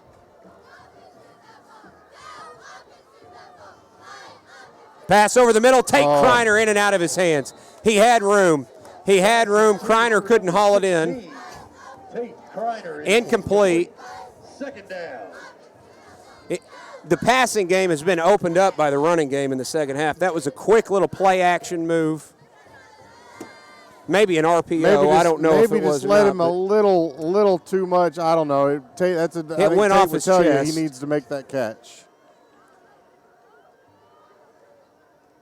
This time Collins will hand it off. Cutback for Jackson Norberg. Good run up to the 41-yard line. They need the 45, so it's a 6-yard pickup Jackson Nordberg on the carry. and a third down and manageable. By number 36, Austin Tucker. Then a week from tomorrow, Saturday the 5th, 9th grade volleyball is at the Alma tournament, and then cross country is at the Chili Pepper meet in Fayetteville. Third down and 4. Cam Collins rolls near the 45-yard line. It's all on the spot. First down, Panthers. First down, Panthers. Cam Collins got hit and rolled over the defender right to the nose of the football on the 45. First and 10. Big-time play for Siloam Springs right there. Collins stays on the field in the tailback spot. Lashley's the H-back, 3-receiver set. Cam Collins again to Tate Kreiner, and again in and out of Kreiner's hands. That ball was thrown really quick over the middle.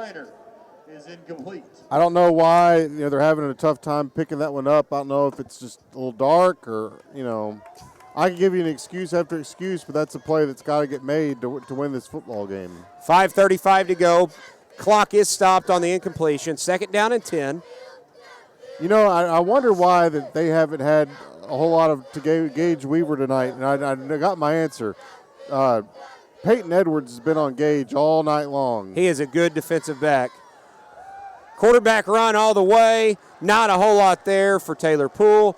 He spins free of the first defender, picks up 1.5 yards, maybe 2. We'll call it 2, up to the 47-yard line, but it's a 3rd and 8 moment here. And Graham, you know at this point in the game, just you don't have to go for the first. You don't have to get all 8 yards right here. I don't think it's so. 4 down territory. You can't really afford to give it back to them at this point. You gotta try and win the football game on this drive, and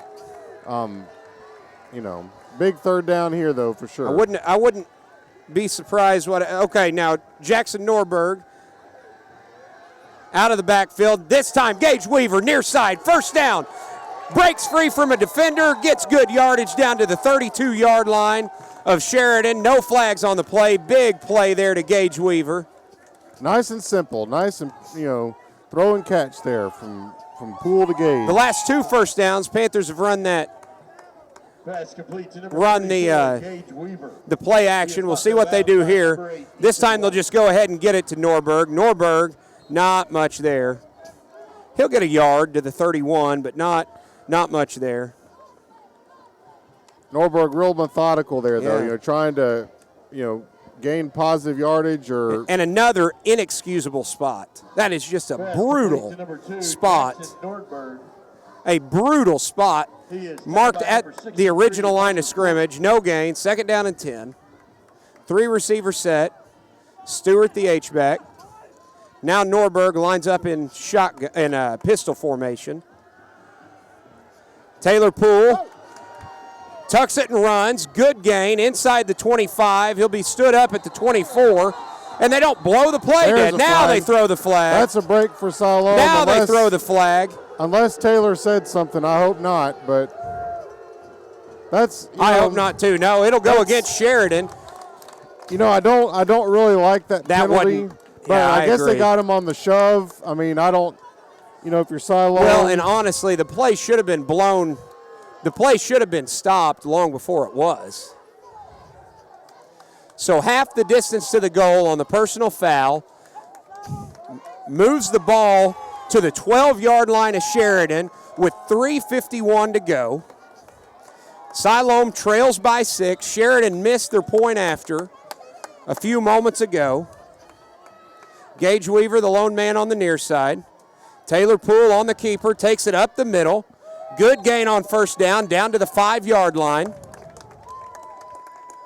And now if you're Siloam, you want to run, yes, you want to score here, but you don't want to leave just a whole lot of time. They can get a 1st down just inside the 2, so it's a 2nd down and 3. The ball is the nose of the football's on the 5-yard line. Norberg in the backfield. Taylor Poole on the keeper, still on his feet, fighting for extra yardage, and I believe he'll have a 1st down. I believe he'll have number 10, Taylor Poole. Have 1st down yardage. Well, they may stop the clock and measure here. I mean, he's inside the 2, isn't he? He's right there. And the chain, it's not too far. They're going to call it 3rd and short. The clock ticks. 2:50 to go. Sheridan is down to 1 timeout. Siloam Springs has all 3 of theirs. I think they've got to. And this is a huge break for Siloam Springs. The clock continues rolling. The clock is still rolling. And they haven't even. The play clock they need to ask to reset the play clock. Yeah, they're going to do that, I think. Yeah, they're going to have to start this over. He's trying to get a little more time put back on the clock, too. Oh, and now we're going to confer. We're going to talk it over. We've talked it over a lot tonight, Graham. We have. I think they're going to go to 2:42 maybe. Is that what I see him signaling? How are they not? I just don't see. I don't understand that either. I'd like to see if this isn't the stick is a ways off, and I can't really tell where it's at. But if that's not a 1st down, and if I'm Brandon Craig, I'm wanting it to be a 1st down. If you're Sheridan here, you almost just go ahead and let them score, I think. And save as much time. The official is trying to get the play keeper. Now the game clock shows 25 minutes. They're struggling up in the booth. 2:53. Wow. Well, hopefully they'll wind it here. The nose of the football is on the 2. Now the Panthers can take their time. They reset it to 2:53. First down. They don't get to the goal line, but they get the first down. And Graham, now the Panthers can take some time. And now you Now need the to clock's score. okay. They're going to start the clock now on the first on the. You want to be real careful, methodical here. Don't lose yardage. Rhino package. Here we go. 2:30 Rhino package. Cam Collins and Jackson Norberg in the backfield. And that's a Touchdown. Taylor Poole touchdown. Touchdown, Siloam Springs. And this game is tied at 27, 2:19 to go. Graham, every time Siloam Springs and Sheridan play, it ends up being entertaining, doesn't it? I'm telling you, this is something else. Wasn't it here 2 years ago that Siloam Springs scored on a pass with like 9 seconds left to win the football game? Yeah, well, 13 seconds, and Sheridan, even with 13 seconds, still had a shot to throw it in the end zone. So Harrison Losh will kick it. Biggest extra point of the season for the Panthers so far. Elijah Coffey to hold. Marco Salcido, the snapper. Good snap. Good hold. The kick is up, and it is good. Elijah Coffey needs an attaboy right there because, honestly, the snap was just a little high. And Elijah Coffey, a coach's kid, did an excellent job of pulling that football back down and giving it a chance for Losh to kick it. So it is a Panther lead for the first time tonight, 28-27 with 2:19 to go. Well, and This has been something. you know, I got a lot of gutsy performance here in the second half from the Panthers. You know, win or lose this one at this point, they have done a whale of a job in getting back in this game and taking the lead.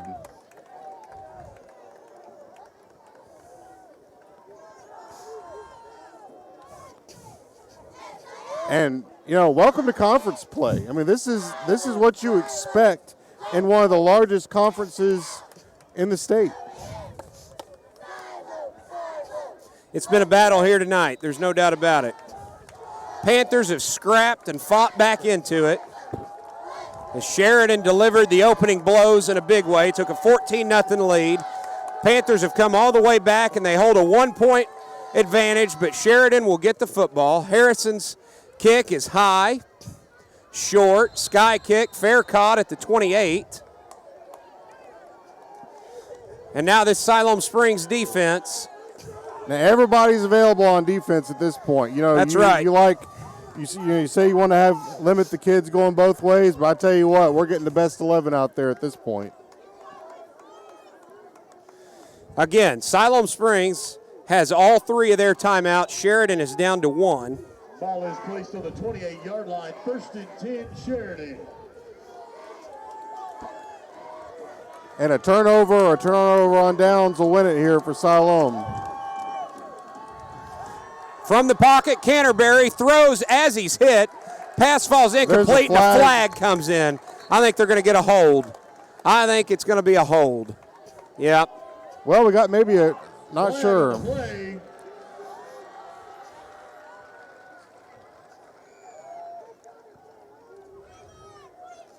It's going to be a hold. I believe it's going to go against Siloam.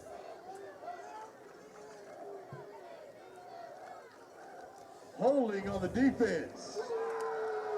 So defensive holding is a 10-yard penalty. That's all right though. You know, if it prevents from, you know, a 72-yard touchdown pass, then Results of the play is a hold all day. Yellowjacket.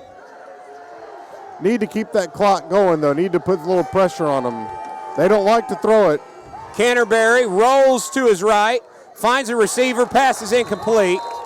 Panther sideline is excited. 2nd down and 10. Honestly, Graham, I'm a little surprised that they're not running the football here. Well, they've still got over 2 minutes. I know they've only got 1 timeout, but that's a lot of time. You know, might be outthinking themselves a little bit. It is a lot of time, but Peyton you know, they've Edwards. thrown it pretty darn well tonight too. So Peyton Edwards, the one that scored the touchdown moments ago, will take the handoff. Decent gain. Siloam Springs with a good stop. He makes it up to the 42-yard line, and it's a 3rd down and 6 situation. The Panther sideline goes crazy. It's 3rd down and 6. Obviously 2-down territory. Clock rolls, 1:45 to go. 3-receiver set. Canterbury, the quarterback. He stands in the pocket this time. Fires over, intercepted. Cam Collins intercepts the pass, and he holds on to it. He is down at the Sheridan 45-yard line.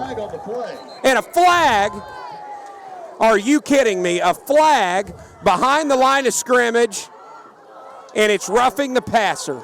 Siloam Springs roughing the passer.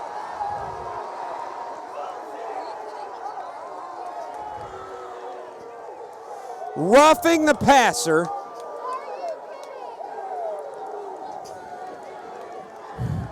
Panthers have got to overcome it. You know, they can't let this play get them down. Got to go get them again. I know they don't like the call, Dustin, but you can't. You know, there's too much football to be played here. Sheridan football, 1st and 10. Moves the ball all the way to the Siloam Springs 43, 1.5 minutes to go. Canterbury still the quarterback. Edwards in the backfield. They'll hand it to Edwards. Edwards breaks free, still on his feet. Now he's wrestled down. It'll be near 1st down yardage, but he fought back several times. It'll be at the 34-yard line. There's a Panther shaken up. Timeout on the field.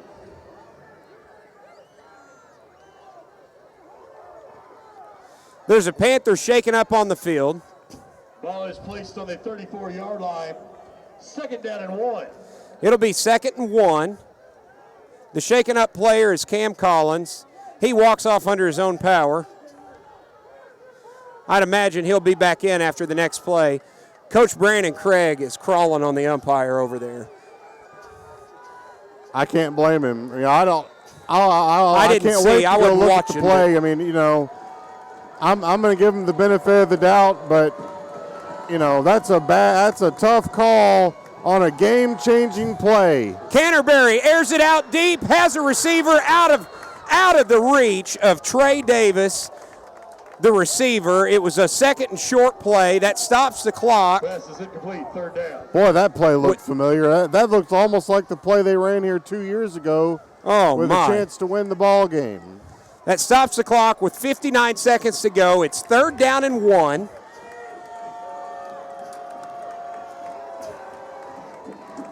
Edwards stays in the backfield.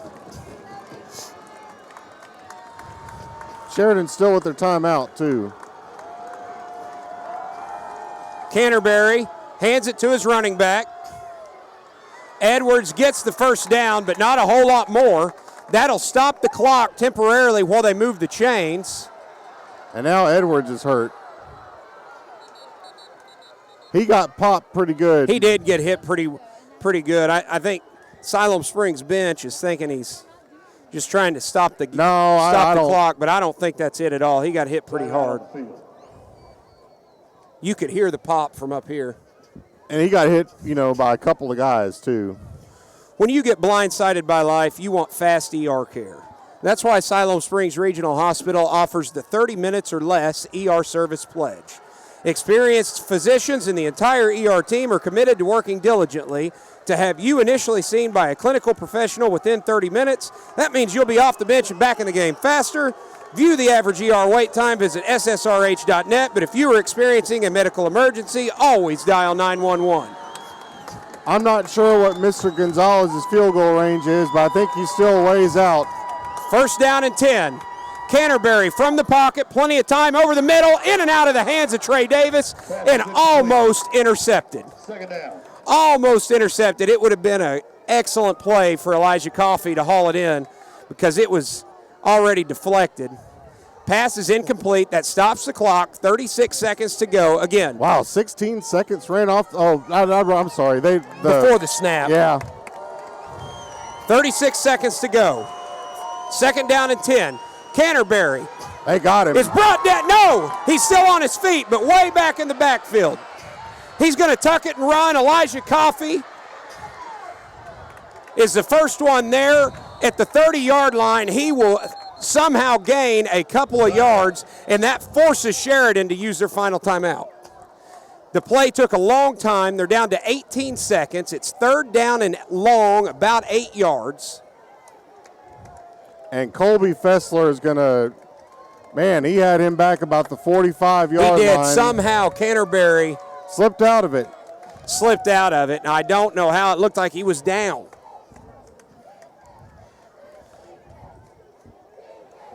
But they have used their final timeout. Panthers have all of theirs. 18 seconds to go. 3rd down and 8. I wouldn't be surprised here if defensive coordinator Cole Harriman waits to see the look that Sheridan gives them, and then Siloam uses a timeout. Might not be a bad idea. Only 18 seconds left. left. They've only got enough time for about 3 plays would be my guess. And they got to go 30 yards or, get in range for a field goal. My guess, they've had a lot of success over the middle. I wouldn't be surprised if they try something there again. Running the football is kind of out here for them. It would be a very gutsy call with no timeouts. And they're spreading out, so they're not going to go in empty backfield. They will go in draw, H-back. though. They will go in H-back. Twin receivers on both sides. Siloam Springs will burn that timeout. Just like you thought, there's your timeout. So Panthers still have 2 to go, 18 seconds. They've definitely got the timeout advantage here. That's a wise call, I believe. And as I was saying, Dustin, win or lose tonight with Siloam, the defense has really turned the corner here in the second half. I know they gave up one big run and then another big pass, but for the most part, they've really buckled down and played pretty well.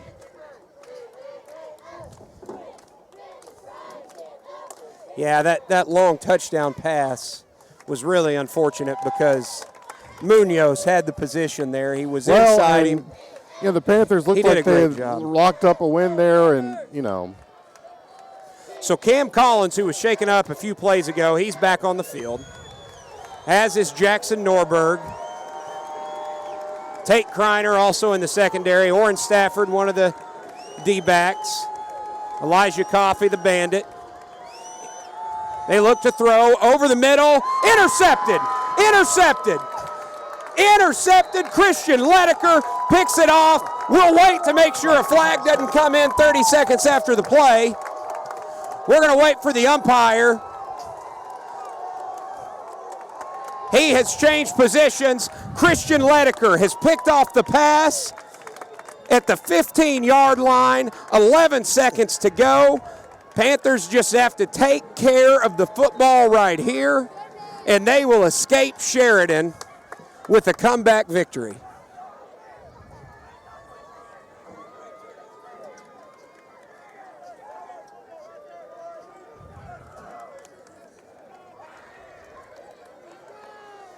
Panthers take the victory formation.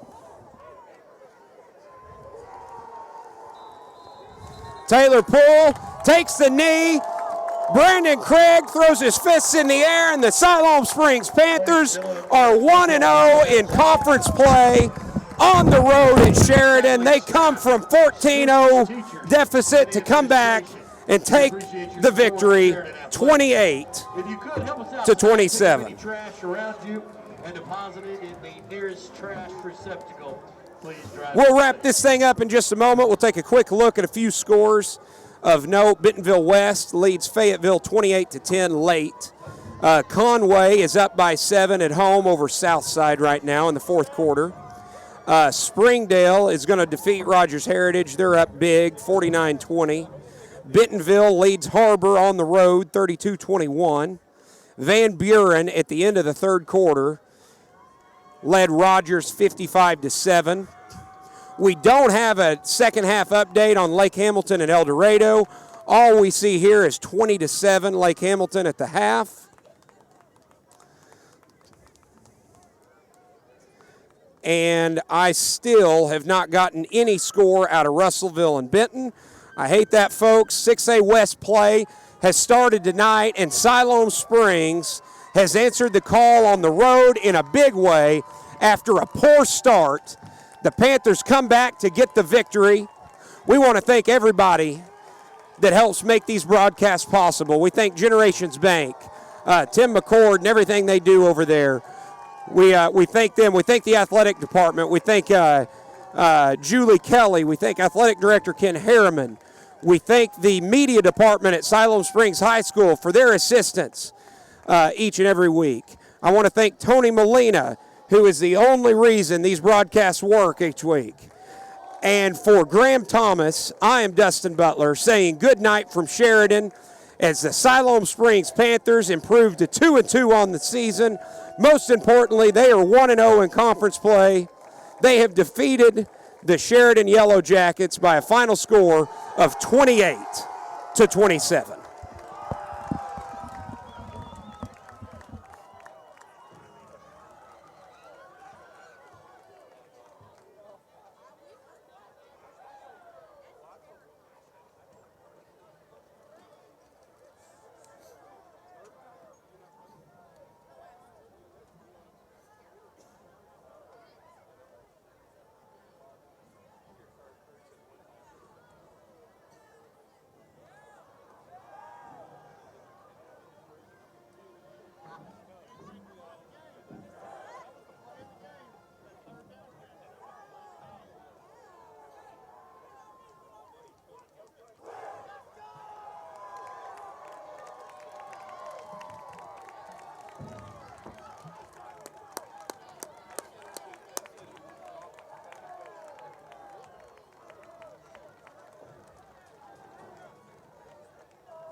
Have you shut us down?